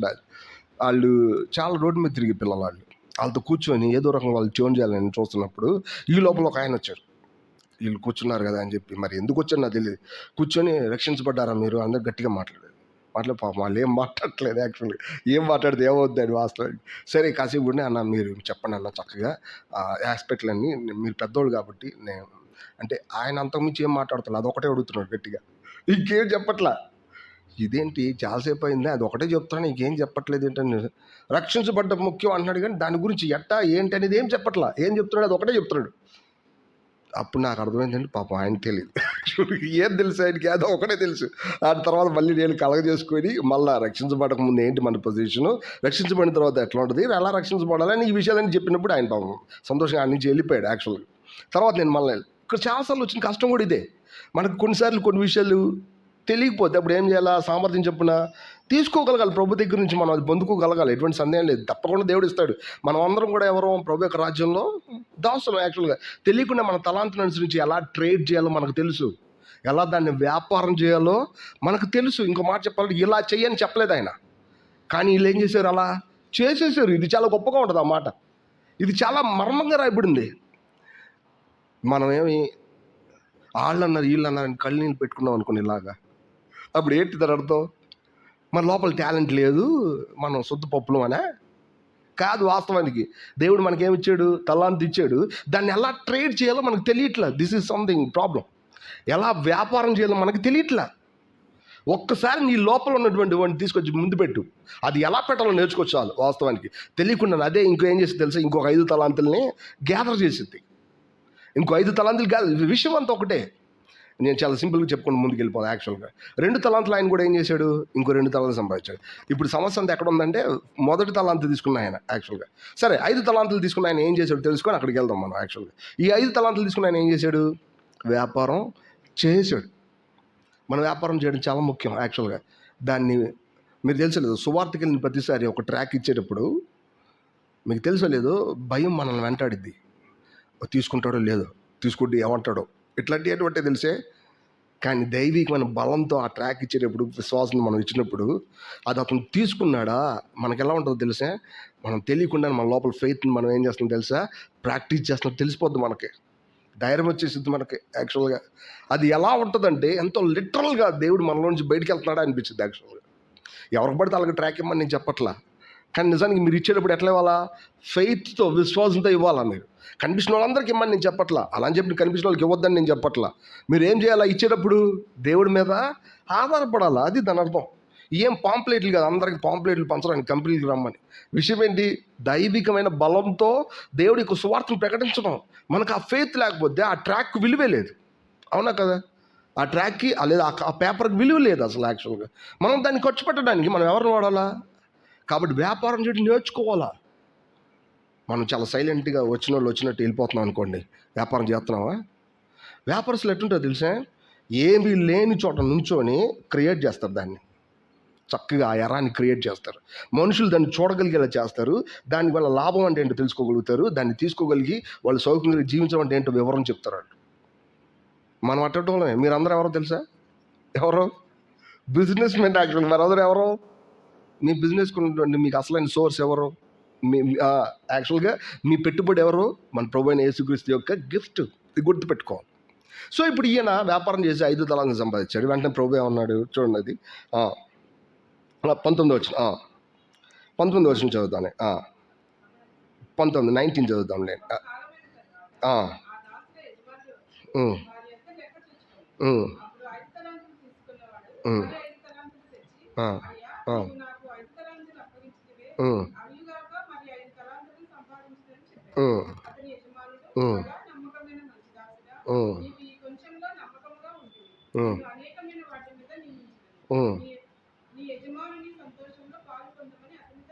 గమనించారా? ఈయన 5 తలాంతులు తీసుకొచ్చిన తర్వాత వెంటనే ఆయన ఏమన్నా తెలుసా? బలా నమ్మకమైన, అంటే ఈయన ఎవరు? మంచి వ్యాపారం చేసావు అని చెప్పాలా. ఏం చెప్పాడు? నమ్మకమైనవాడు అని చెప్పాడు. ఆ మాట చాలా చాలా ఇంపార్టెంట్. ఎంత బాగా నువ్వు బిజినెస్ చేసావు అనే విషయం. మంచి బిజినెస్ దేనికి గుర్తో తెలుసా? నమ్మకత్వానికి గుర్తు. యాక్చువల్గా అతను ఏం చేశాడు? నమ్మకం అంటే పదానికి అర్థం ఏంటి? నమ్మకం అనే పదానికి అర్థం ఏంటో తెలుసా? మీ పిల్లల్ని మీరు ఎవరు లేనప్పుడు వాళ్ళు ఏం చేస్తారో ఒకసారి చూడండి, అప్పుడు తెలిసింది వాళ్ళు మనకు నమ్మకం కూడా లేదు. మనల్ని కూడా అంతే. దేవుడు విశ్వాసులు ఎవరు లేని ప్లేస్లో నుంచోబెడతాడు. అందరూ చుట్టుపక్కల లోకస్తులు ఉంటారు, వీళ్ళ మధ్యలో మనం ఎట్ట ప్రవర్తిస్తో తెలిసింది. అప్పుడు గుర్తుపెట్టుకోవాలి, కట్టికి చీకట్లు నడిచి వెళ్తున్నప్పుడు కూడా మన లోపల ఉన్న ప్రభుత్వం నుంచి మనం తెగవేయబడం, ఆయనకి నమ్మకంగా ఉండాలనే స్వరం మనకి వినపడతానే ఉంటుంది. యాక్చువల్గా ఈ మనుషులు తమ తలాంతిని ఇంకొకరి దగ్గరికి వెళ్ళినప్పుడు నమ్మకంగా ఖర్చు పెట్టారు. Such a beautiful sentence. నేను చాలా బోధలు వింటాను, నేను కూడా వింటాను.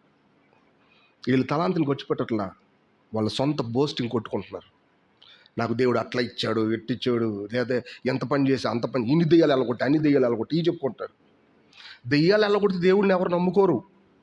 గుర్తుపెట్టుకుని, దెయ్యాలు వెళ్ళగొడితే ఏం జరిగింది తెలుసా? సేన అనే దెయ్యాన్ని వెళ్ళగొడితే ఆ ఊర్లో సువార్త కూడా చేయనీయకుండా పంపించేశారు ఈయన్ని. అవునా కదా? దెయ్యాలు వెళ్ళగొడితే ఏం చేయాలా? మా ఊళ్ళో అందరిని చక్కబెట్టారయ్యా, చక్కగా మా ఊళ్ళో రండి అని పిలవలా. దెయ్యాలు వదిలిన వాళ్ళు కాదు, మిగతా వాళ్ళని పెట్టుకుని పాడు చేస్తాయి. వాస్తవాన్ని గుర్తుపెట్టుకోండి.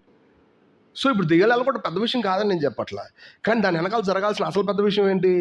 ప్రభువుని నమ్ముకోవడం. యాక్చువల్గా నేనేమంటున్నానంటే, గొప్ప చెప్పుకోవద్దు. దాని అర్థం ఏంటంటే, మనం ఎవరిని ఖర్చు పెట్టాలో వాళ్ళు మనం ఖర్చు పెట్టేటప్పుడు నమ్మకంగా ఎవరిని ఖర్చు పెట్టాలా? ఆయన్ని ఖర్చు పెట్టాలా. మీరు గుర్తుపెట్టుకోండి, నమ్మకం ఖర్చు అంటే ఏం లేదు. మీ కళ్ళ ముందు ఉన్నటువంటి అన్బిలీవర్ వచ్చారు, లేదంటే మీ రక్త సంబంధులే, దేవుడు అంటే ఎవరో తెలియదు వాళ్ళకి. వాళ్ళు మీ దగ్గరికి వచ్చినప్పుడు, ప్రభువా ఇప్పుడు ఏమో నేను నీ గురించి చెప్తాను, నువ్వే నాకు సహాయం చేయి అని చెప్పి ఆయన మీద ఆధారపడి నువ్వు పని చేయండి. అప్పుడు మిమ్మల్ని ఏమంటారు తెలుసా? బలా నమ్మకమైన మంచి దాస్ ఎటు పిలుస్తాడు. ఎందుకంటే ఎవరిని ఖర్చు పెడుతున్నారు మీరు? ఆయన నిజంగా ఎట్ట ఖర్చు పెట్టాలో మనకు తెలియదు.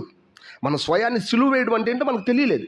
మన సొంత తలంపులను సిలువకు అప్పచెప్పి పరిశుద్ధాత్మ వల్ల రైజ్ అయ్యి ఆ థాట్ని తీసుకొని ముందుకు వెళ్ళడం అంటే మనకి ఇంకా తెలియలేదు.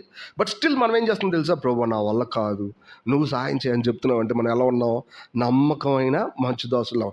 దిస్ ఈజ్ ఒక మాటలో ద వే మనం ట్రేడ్ చేయడానికి, మన వ్యాపారం చేయడానికి కావాల్సిన విషయం. అంతేకాదు ప్రభు ఏమన్నా తెలుసా? నువ్వు నా సంతోషంలో పాలు పొందు, బలా నమ్మకమైన మంచి దాసుడా, ఈ కొంచెంలో నువ్వు నమ్మకంగా ఉండు. 5 తలాంతులు అంటే చాలా పెద్దవి కదయ్యా. 2 తలాంతులతో పోల్చుకుంటే 5 తలాంతులు ఎంత ఉంటాయి? చాలా పెద్దవి. కానీ ఎవరి కాళ్ళకి వాళ్ళ జీవితంలో ఆ తలాంతులు వాళ్ళకున్న పరిధి ఎంతో తెలుసా? చిన్నదే. గుర్తుపెట్టుకోలే ఎప్పుడు. బలా నమ్మకమైన మంచి దాసుడా, ఈ కొంచెంలో నువ్వు నాకు నమ్మకంగా ఉన్నావు. ఇంకొన్నిసార్లు ఉంటాయి చర్చ్లో కొన్ని వస్తువులు అడ్డుపడిపోయి ఉంటాయి. యాక్చువల్గా నేను చూస్తుంటాను, మీరు మమ్మల్ని చెప్పలేండి. యాక్చువల్గా ఎవరు తీస్తారని కూడా గమనిస్తాను నేను. యాక్చువల్గా మీకు తెలియదు అసలు. యాక్చువల్గా కొంతమంది చక్కగా, అంటే వాళ్ళు చూస్తారా లేదని నాకు తెలియదు. యాక్చువల్గా వాళ్ళ పని మాత్రం వాళ్ళు చేసుకొని వెంటనే వాళ్ళకి ఏవో పనులు ఉంటాయి. యాక్చువల్గా యవనస్తులే కావచ్చు, పెద్దవాళ్ళే కావచ్చు, దాన్ని పట్టించుకోరు. యాక్చువల్గా ఎవరో ఒకళ్ళు సడన్గా అది తీస్తారు. యాక్చువల్గా చూసినప్పుడు ఈ అబ్బాయి భలేగా, అంటే కాదనుకోలేకపోయాడు ఆ విషయాన్ని. ఒకసారి ఏం జరిగిందంటే, పెద్ద వర్షం గాలివాన వచ్చేసి ఆ రోడ్డు మీద ఇసుక అంతా మందిరంలోకి వచ్చింది. మందిరంలోకి వస్తే నేను అక్కడే ఉన్నా. యాక్చువల్గా ఉంటే నాకు ఒక రూమ్ ఉంది, అది పెద్ద, ఆ రూమ్లో ఉన్నాను. యాక్చువల్గా బయటికి రావడానికి లేదు. ఎవరికాలు చదువుకోవడం సరిపోద్ది, లేదు ప్రార్థించడం సరిపోద్ది. పొద్దున్న చూస్తే ఇసుక అంతా ఉంది. యాక్చువల్గా సరే ఎవరో ఒకటి తుడుస్తారులే అని చెప్పి నేను లోపలికి కూర్చొని ఎవరు తుడవాలి, ఎందుకంటే వాళ్ళు చాలా పనులు ఉన్నాయి. నిజం చెప్పాలంటే పనులే, నేను ఒక్కడే అక్కడ. నిజం చెప్పాలంటే అందరూ వెళ్ళిపోయారు సువార్త చెప్పడానికి, నేను ఒక్కడే ఉన్నా అక్కడ. ఎందుకంటే నేను చిన్నవాడిని, నాకేం పని చెప్పలేదు వాళ్ళు.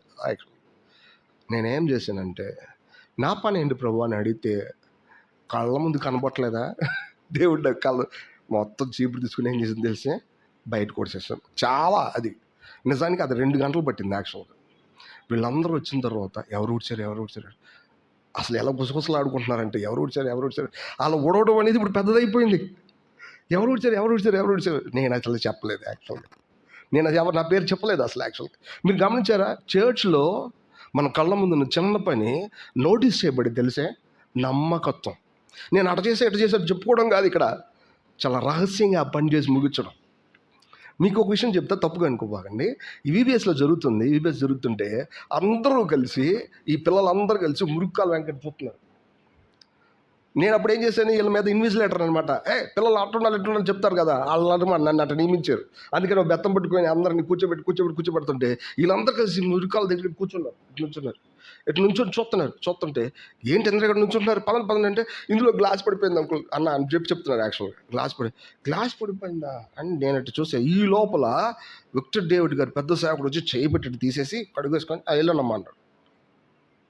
నాకు అసలు చేయబట్టి తీసేసాడు ఆయన. మేమందరం ఏం చేస్తాం తెలుసా, చూస్తున్నాం. యాక్చువల్గా ఆయన ఏం చేశాడు, తీసేసాడు. ఎవరు తెలుసా? ఆయన సుప్రీం అనమాట. ఆయన చర్చ్ మొత్తానికి సుప్రీం. ఆయన అంత తగ్గించుకోవడానికి కారణం ఏంటో తెలిసి, నిజానికి ఆయన నమ్మకంగా దైవికమైన మినిస్ట్రీలో తనదైన శైలిలో తను ఏం చేస్తుంది తెలుసా, తను పని చేస్తూనే ఉంటాడు. యాక్చువల్గా మనం గుర్తుపెట్టుకో, అసలు దాని గురించి ఏం లేదు. ఆయన నాకు చెప్పకుండానే చెప్పాడు, నువ్వు సరిగ్గా పని చేయట్లేదు అని. యాక్చువల్గా చెప్పకుండా నాకు చెప్పాడు. అది నిజానికి ఎవరు చేయాలి? నేను చేయాలా? యాక్చువల్గా బట్ నేను చేయలే. నేను కూడా దాన్ని చూస్తున్నా ఎట్ట తీయాలా అని. ఆయన డైరెక్ట్, ఎందుకంటే దానివల్ల పిల్లలందరూ ఏమవుతున్నారు, అక్కడ గుంపు కూడిపోతున్నారు. యాక్చువల్గా సమస్య అవుతుంది. చిన్న పిల్లలు ఇటు వెళ్ళారని వదిలేశారు, అందరూ ఏమవుతారు తెలుసా, అటే వెళ్తారు. అది చిన్నదిగా అది పెద్దది అవుద్దప్పుడు అసలు మనం కంట్రోల్ చేయలేం దాన్ని మొదల్లోనే బిగించేయాలి. మీకు వీబీఎస్ దగ్గరికి చేయలేదు కాబట్టి, వెళ్ళలేదు కాబట్టి. చూడు, వీబీఎస్ దగ్గరికి వెళ్తే తెలుస్తుంది మనకి, మామూలుగా ఉండదు పోరాటం. అది పిల్లలు ఒకటి ఇటు వెళ్తే ఒకటి అటు వెళ్తారు. అసలు చిన్న విషయం కాదు, పోట్లాడుకుంటారు, తన్నుకుంటూ ఉంటారు, చాలా విషయాలు ఉంటాయి. ఇదంతా ఆయన ఎట చేయగలిగాడు అబ్బా, అసలు ఆశ్చర్యం అవుతుంది. యాక్చువల్లీ కానీ అతను ఎంత సామాన్యమైన వ్యక్తిత్వం కలిగినోడు. అలాంటి మనుషులు ఉన్నారు మన కళ్ళ ముందు, నేను చూశాను అలాంటి వాళ్ళని. మన లైఫ్లో గుర్తుపెట్టుకోవాలా, మనం చాలా సింపుల్గా చేసే వాళ్ళ మీద ప్రభువులాగా వ్యవహరిస్తాం కొన్నిసార్లు కదే. వీళ్ళు చేస్తున్నారు, వాళ్ళు ఎన్నటికీ వాళ్ళు తమ యజమానికి దాసులు. బలా నమ్మకమైన మంచి దాసుడు. నువ్వు ఈ కొంచెంలో నమ్మకం ఉన్నావు, చిన్న విషయమే నమ్మకం ఉన్నావు.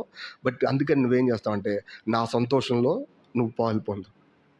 నా సంతోషం, ఆయన సంతోషం. ఆయన దేన్ని గెలిచాడో తెలుసా?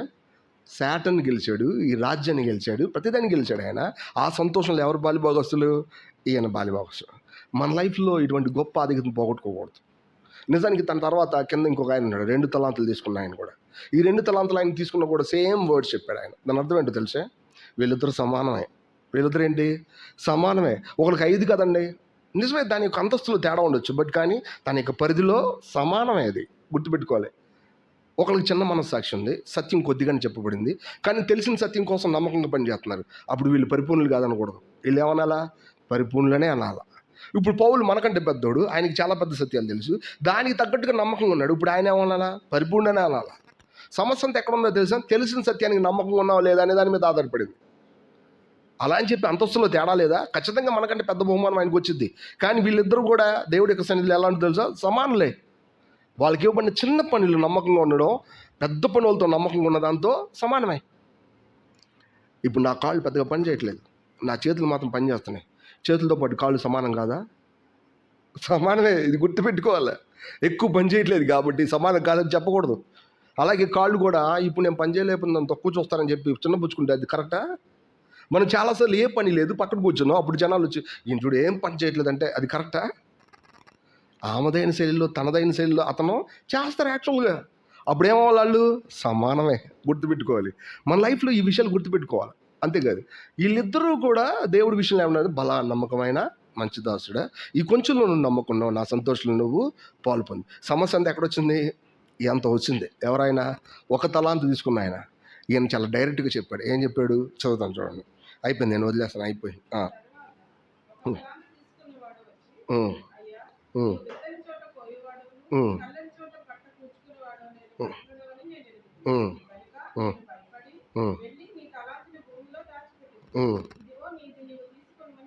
ఉమ్, అందుకు అతను యజమానుడు దాన్ని చూసి సోమనాన్ని శరదాసు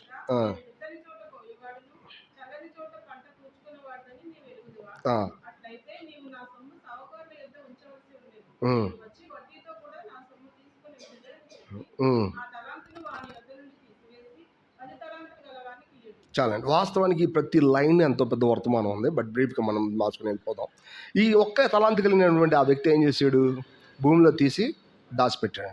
యజమానుడు వచ్చినప్పుడు, అంటే లెక్క చూడడానికి వచ్చినప్పుడు, లెక్క చూడటం అనే పదానికి అర్థం ఏంటంటే యేసుప్రభు 2వ రాకడలో తిరిగి మధ్యాకాశంలో మనందరికీ న్యాయ సింహాసనం అనేది ఒకటి ఉంటుంది. ఆ న్యాయ సింహాసనం దగ్గర తీర్పు జరిగిద్ది. ఎవరికి? విశ్వాసులకే.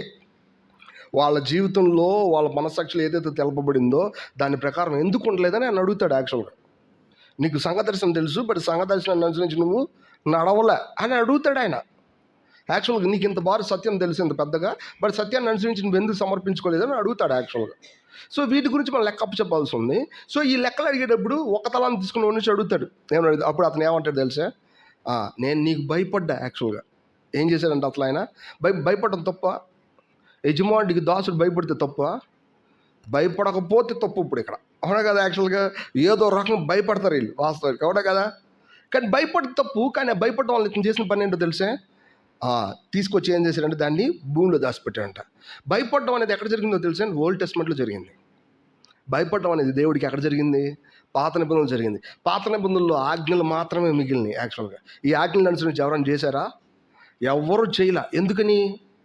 ఎందుకంటే దేవుడు చెప్తాడు, కానీ మనకు బలం ఇవ్వడం వాళ్ళు అనుకునేది అది యాక్చువల్గా. అందుకని చెప్పి వీళ్ళు ఏం చేస్తారు తెలుసా? తమ లైఫ్లో దేవుడి దగ్గరికి వెళ్ళాలంటే బళ్ళు అర్పణ తీసుకెళ్తారు, ఎందుకంటే మేము చేయలేం కాబట్టి యాక్చువల్గా. కానీ న్యూ టెస్ట్మెంట్ అది కాదు. ఆయన నీతో కలిసి ఉంటాడు, నీతో కలిసి ఆ పని చేస్తాడు.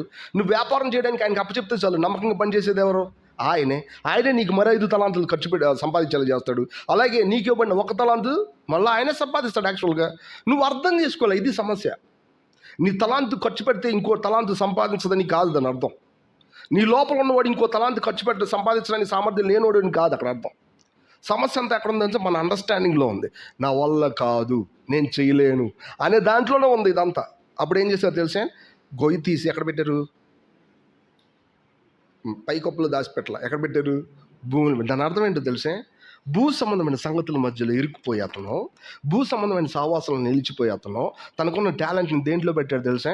భూ సంబంధమైనటువంటి ఆ ఫోర్స్లో పెట్టేశాడు. యాక్చువల్గా మీకు తెలుసో లేదో, యూదా రాజుల్లో యూదులు లేదంటే బెన్యామీనీలు మిగతా ఇశ్రాయేల్ 10 గోత్రాలు డివైడ్ అయిపోవడానికి కారణం ఎవరో తెలుసా? ఎవరు రెహబాము. యాక్చువల్ కరెక్టే చెప్పాలా. యూదులు యాక్చువల్గా ఇశ్రాయేలీలు డివైడ్ అయిపోవడానికి కారణం రెహబాము. ఈ రెహబాము చేసిన పని ఏంటో తెలుసా? ప్రవక్తల దగ్గరికి వెళ్ళి, యాజకుల దగ్గరికి వెళ్ళి, మంత్రుల దగ్గరికి వెళ్ళి అడగాల్సిన సలహాలు తమ స్నేహితుల దగ్గరికి వెళ్ళి అడిగాడు. ఈ మనుషుల మీద పన్ను వేయడం కరెక్టే కాదని మీరు చెప్పండి రా అని అడిగాడు. వాళ్ళు ఏమన్నా తెలుసా? పన్ను తగ్గించడం కాదు, పెంచు.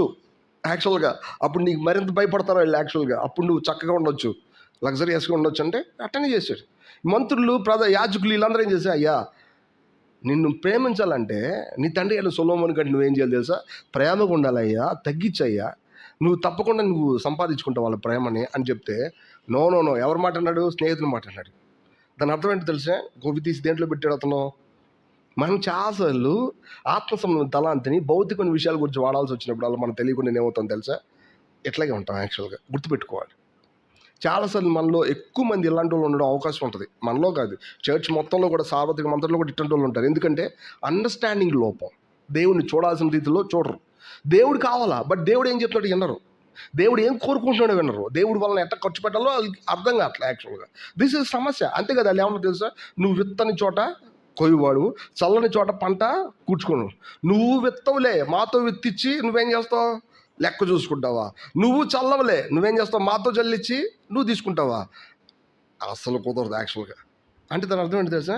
ఇతను సెల్ఫిష్. యాక్చువల్గా తలాంత ఎవరిది? ఆయనది. అతను ఏమంటే తెలుసా? నేను పని చేస్తే ఆయనకి లాభం. నిజానికి నా సంతోషంలో పాలిభాగస్తుడు అవ్వండి అని చెప్పింది ఎవరు? ఆయనే కదా. ఎవరిని? 5 తలాంతులు తీసుకున్నామని, 2 తలాంతులు. నిజానికి వాళ్ళకి ఆయన దగ్గర తీసుకొని ఆ తలాంతులు వాళ్ళకి ఆ మాట చెప్పాల్సిన అవసరం లేదు. కానీ ఆయన ఏం చేశాడు తెలుసా? బలా నమ్మకమైన మంచి దాసుడా, నా సంతోషంలో నువ్వు పాలిభాగస్తుడు. నిజానికి ఆయన సంతోషం అంతా ఎవరో తెలుసు? మనమే. నిజం చెప్పాలంటే మనమే.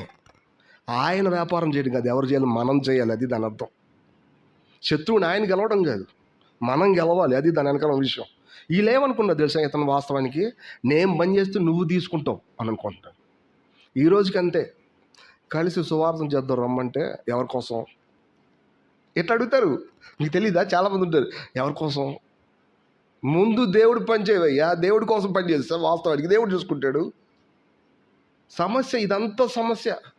ఉద్దేశపూర్వకంగా దేవుడి పని పాడు చేయడానికి సిద్ధపడిన వాళ్ళు చాలామంది లేరా? ఉన్నారు. యాక్చువల్గా వీళ్ళందరూ ఎవరో తెలుసా? వెత్తని చోట కోయివాడు, చల్లని చోట పంట కూర్చుకునేవాడిని ఆయన ఏమని తెలుసా? కఠినుడు ఆయన గురించి సాక్ష్యం చెప్తున్నారు. యాక్చువల్గా నువ్వు నీ తలాంతం ఉపయోగించి నేర్చుకో, దేవుడి పని జరిగిపోద్ది. యాక్చువల్గా తెలియకుండా ఎవరు తెలుసా? బలా నమ్మకమైన మంచి దాసుడా, తెలియకుండానే మీరు నన్ను అడగనివ్వండి, చాలా మాటలు ఉన్నాయి ఇక్కడ, నేను చెప్పలేను, అయిపోయింది. 5 తలాంతులు తీసుకున్నవాడు ఖర్చు పెట్టడం, ట్రేడింగ్ చేయడం అంటే వ్యాపారం చేయడం ఎక్కువ కష్టమా? 1 తలాంతు తీసుకున్నవాడు ఖర్చు పెట్టడం, వ్యాపారం చేయడం కష్టమా? 5 తలాంతులు అనేవాడే కదా కష్టం. 1 తలాంతుడు ఒక్కడ క్రియేట్ చేసేసాడు, వెంటనే ఏమవుతాడు? పరిపూర్ణం అయిపోతాడు. యాక్చువల్గా ఆయన అంటాడు, అందుకనే నేను అట్టడోని తెలిసినప్పుడు నువ్వు ఈ తలాంతు తీసుకెళ్ళి సావుకారుల దగ్గర ఎందుకు ఉండలేదు? దాని అర్థం ఏంటో తెలుసా? మనకి ఈ పని ఇచ్చినప్పటికీ కూడా సోదరులతో చాలా సన్నిహితంగా ప్రవర్తిస్తా, ఇది నా వల్ల కావట్లేదు, నువ్వు చేసుకో అని చెప్పేయాలంట. యాక్చువల్గా ఈ మాటలు కొత్తగా ఉన్నాయి కదా. యాక్చువల్గా చాలాసార్లు మనం కనీసం ఒక చిన్న దాన్ని కూడా ప్రొడ్యూస్ చేయలేకపోతే మన లైఫ్లో ఈ మాట ఎలా ఉంటుందంటే తెలిసే, యూస్లెస్. అది అంటే ఎలా చెప్పాలంటే దీన్ని వాస్తవానికి, నువ్వు పనికిరానప్పుడు, నీకు చేత కానప్పుడు, అప్పుడు నువ్వు ఇంకా చాలామంది ఉన్నారు కదా, వాళ్ళతో కలిసి నువ్వు ఎందుకు పోలా? యాక్చువల్గా వాళ్ళతో కలిసి నిన్ను ఖర్చు పెట్టడానికి కనీసం ఎందుకు ప్రాక్టీస్ చేయాల? అది దాని అర్థం. నువ్వు నమ్మట్లా, కానీ చుట్టుపక్కల వాళ్ళందరూ చేస్తున్నారు కదా. యాక్చువల్గా వాళ్ళతో కలిసి నువ్వు ఎందుకు పోలా? ఇది అక్కడ ఉన్న పదం. మీకు సరిగ్గా అర్థమైంది లేదు నాకు తెలియదు, కానీ అక్కడ ఉన్న విషయం అయితే సో సోమవారం చెడ్డదాసుని ఏం చేశారంటే తీసుకెళ్ళి వెలుపడి చీకట్లో పడేశారు. వెలుపడి చీకటి అంటే నరకం కాదు. వెలుపడి చీకటి అంటే ఏంటి తెలుసా? ప్రస్తుతానికి కొంతవరకు ట్రైన్ అవ్వడానికి కావాల్సిన ఏర్పాటు అనమాట. అంటే వీళ్ళు దేవుడి దాసుడు, దేవుడు నమ్ముకున్నాడే, ఎటువంటి సందేహం లేదు. వీళ్ళకి నిత్య రక్షణ ఉంది, ఎటువంటి సందేహం లేదు. కానీ వీళ్ళకు ఉన్నటువంటి ఓవర్కమింగ్ లైఫ్ సరిగ్గా లేనందున, విజయవంతమైన క్రైస్తవ జీవితం సరిగ్గా లేనందున, ప్రభు కోసం ఖర్చు పెట్టడం అనేది సరిగ్గా లేనందున వాళ్ళని శిక్షించి కొంతకాలం ఆడి తర్వాత వాళ్ళని ఏం చేస్తారంటే దేవుడు మళ్ళీ తీసుకుంటాడు. ఎందుకంటే వీళ్ళని ఎక్కడ పెడతాడు? నూతనమైన ఎరుషలేము. 1000 ఏళ్ల పరిపాలన వీళ్ళకి ఎటువంటి బహుమానం లేదు. 1000 ఏళ్ల పరిపాలన వీళ్ళకి ఎటువంటి స్థానం లేదు. మనం అందరం దేనికోసం ఉన్నాం? కొత్త భూమి కొత్త ఆకాశంలో ఖచ్చితంగా మనకు ఉంది, ఎటువంటి సందేహం లేదు. నిత్య జీవం అనే పదం ఎంత సింపుల్గా రాస్తారు తెలుసండి బైబిల్లో. తన కుమారుని అందు విశ్వాసం ఉంచేవాడు నశింపక, జస్ట్ సింపుల్ దాటి వెళ్ళిపోతాడు. మరణంలో నుండి, చీకటిలో నుంచి దాటి ఆ జీవంలోనికి దాటిపోయాడు అని రాస్తుంది. ఒక్క జస్ట్ అంతే. కానీ 1000 ఏళ్ల పరిపాలన జస్ట్ కాదు. మన స్వయాన్ని ఏం చేయాలా? చంపాలా. మన ప్రభు యొక్క రక్తంతో మనల్ని కడుక్కోవాలా, ప్రభు యొక్క కృప మీద ఆధారపడాలి. ఈ 3 మనకి ఓ చక్కగా ఉన్నటువంటి ఎలిమెంట్స్. ప్రభు మీద ఆధారపడడం, మన స్వయాన్ని చంపడం, ప్రభు యొక్క రక్తంలో కడుక్కోవడం. ఈ 3 విషయాలు తరచుగా జరుగుతున్నప్పుడు బలా నమ్మకమైన మంచి దాసులు అనే పదాలు మన జీవితంలో ఉండడానికి కావాల్సిన ఏర్పాటు జరుగుతుంది. కాబట్టి మనం కూడా ఆయన సంతోషంలో పాలిభాగస్తులు అవ్వాలి. నా సంతోషంలో పాలిభాగస్తుడు ఎంత గొప్ప మాట. మన లైఫ్లో దీన్ని మర్చిపోకూడదు. రైట్? దీన్ని అనుసరించి మనం ప్రార్థన చేద్దాం. ఆ తర్వాత ముగిద్దాం. సో ప్రకాష్ ప్రార్థన చేస్తారు.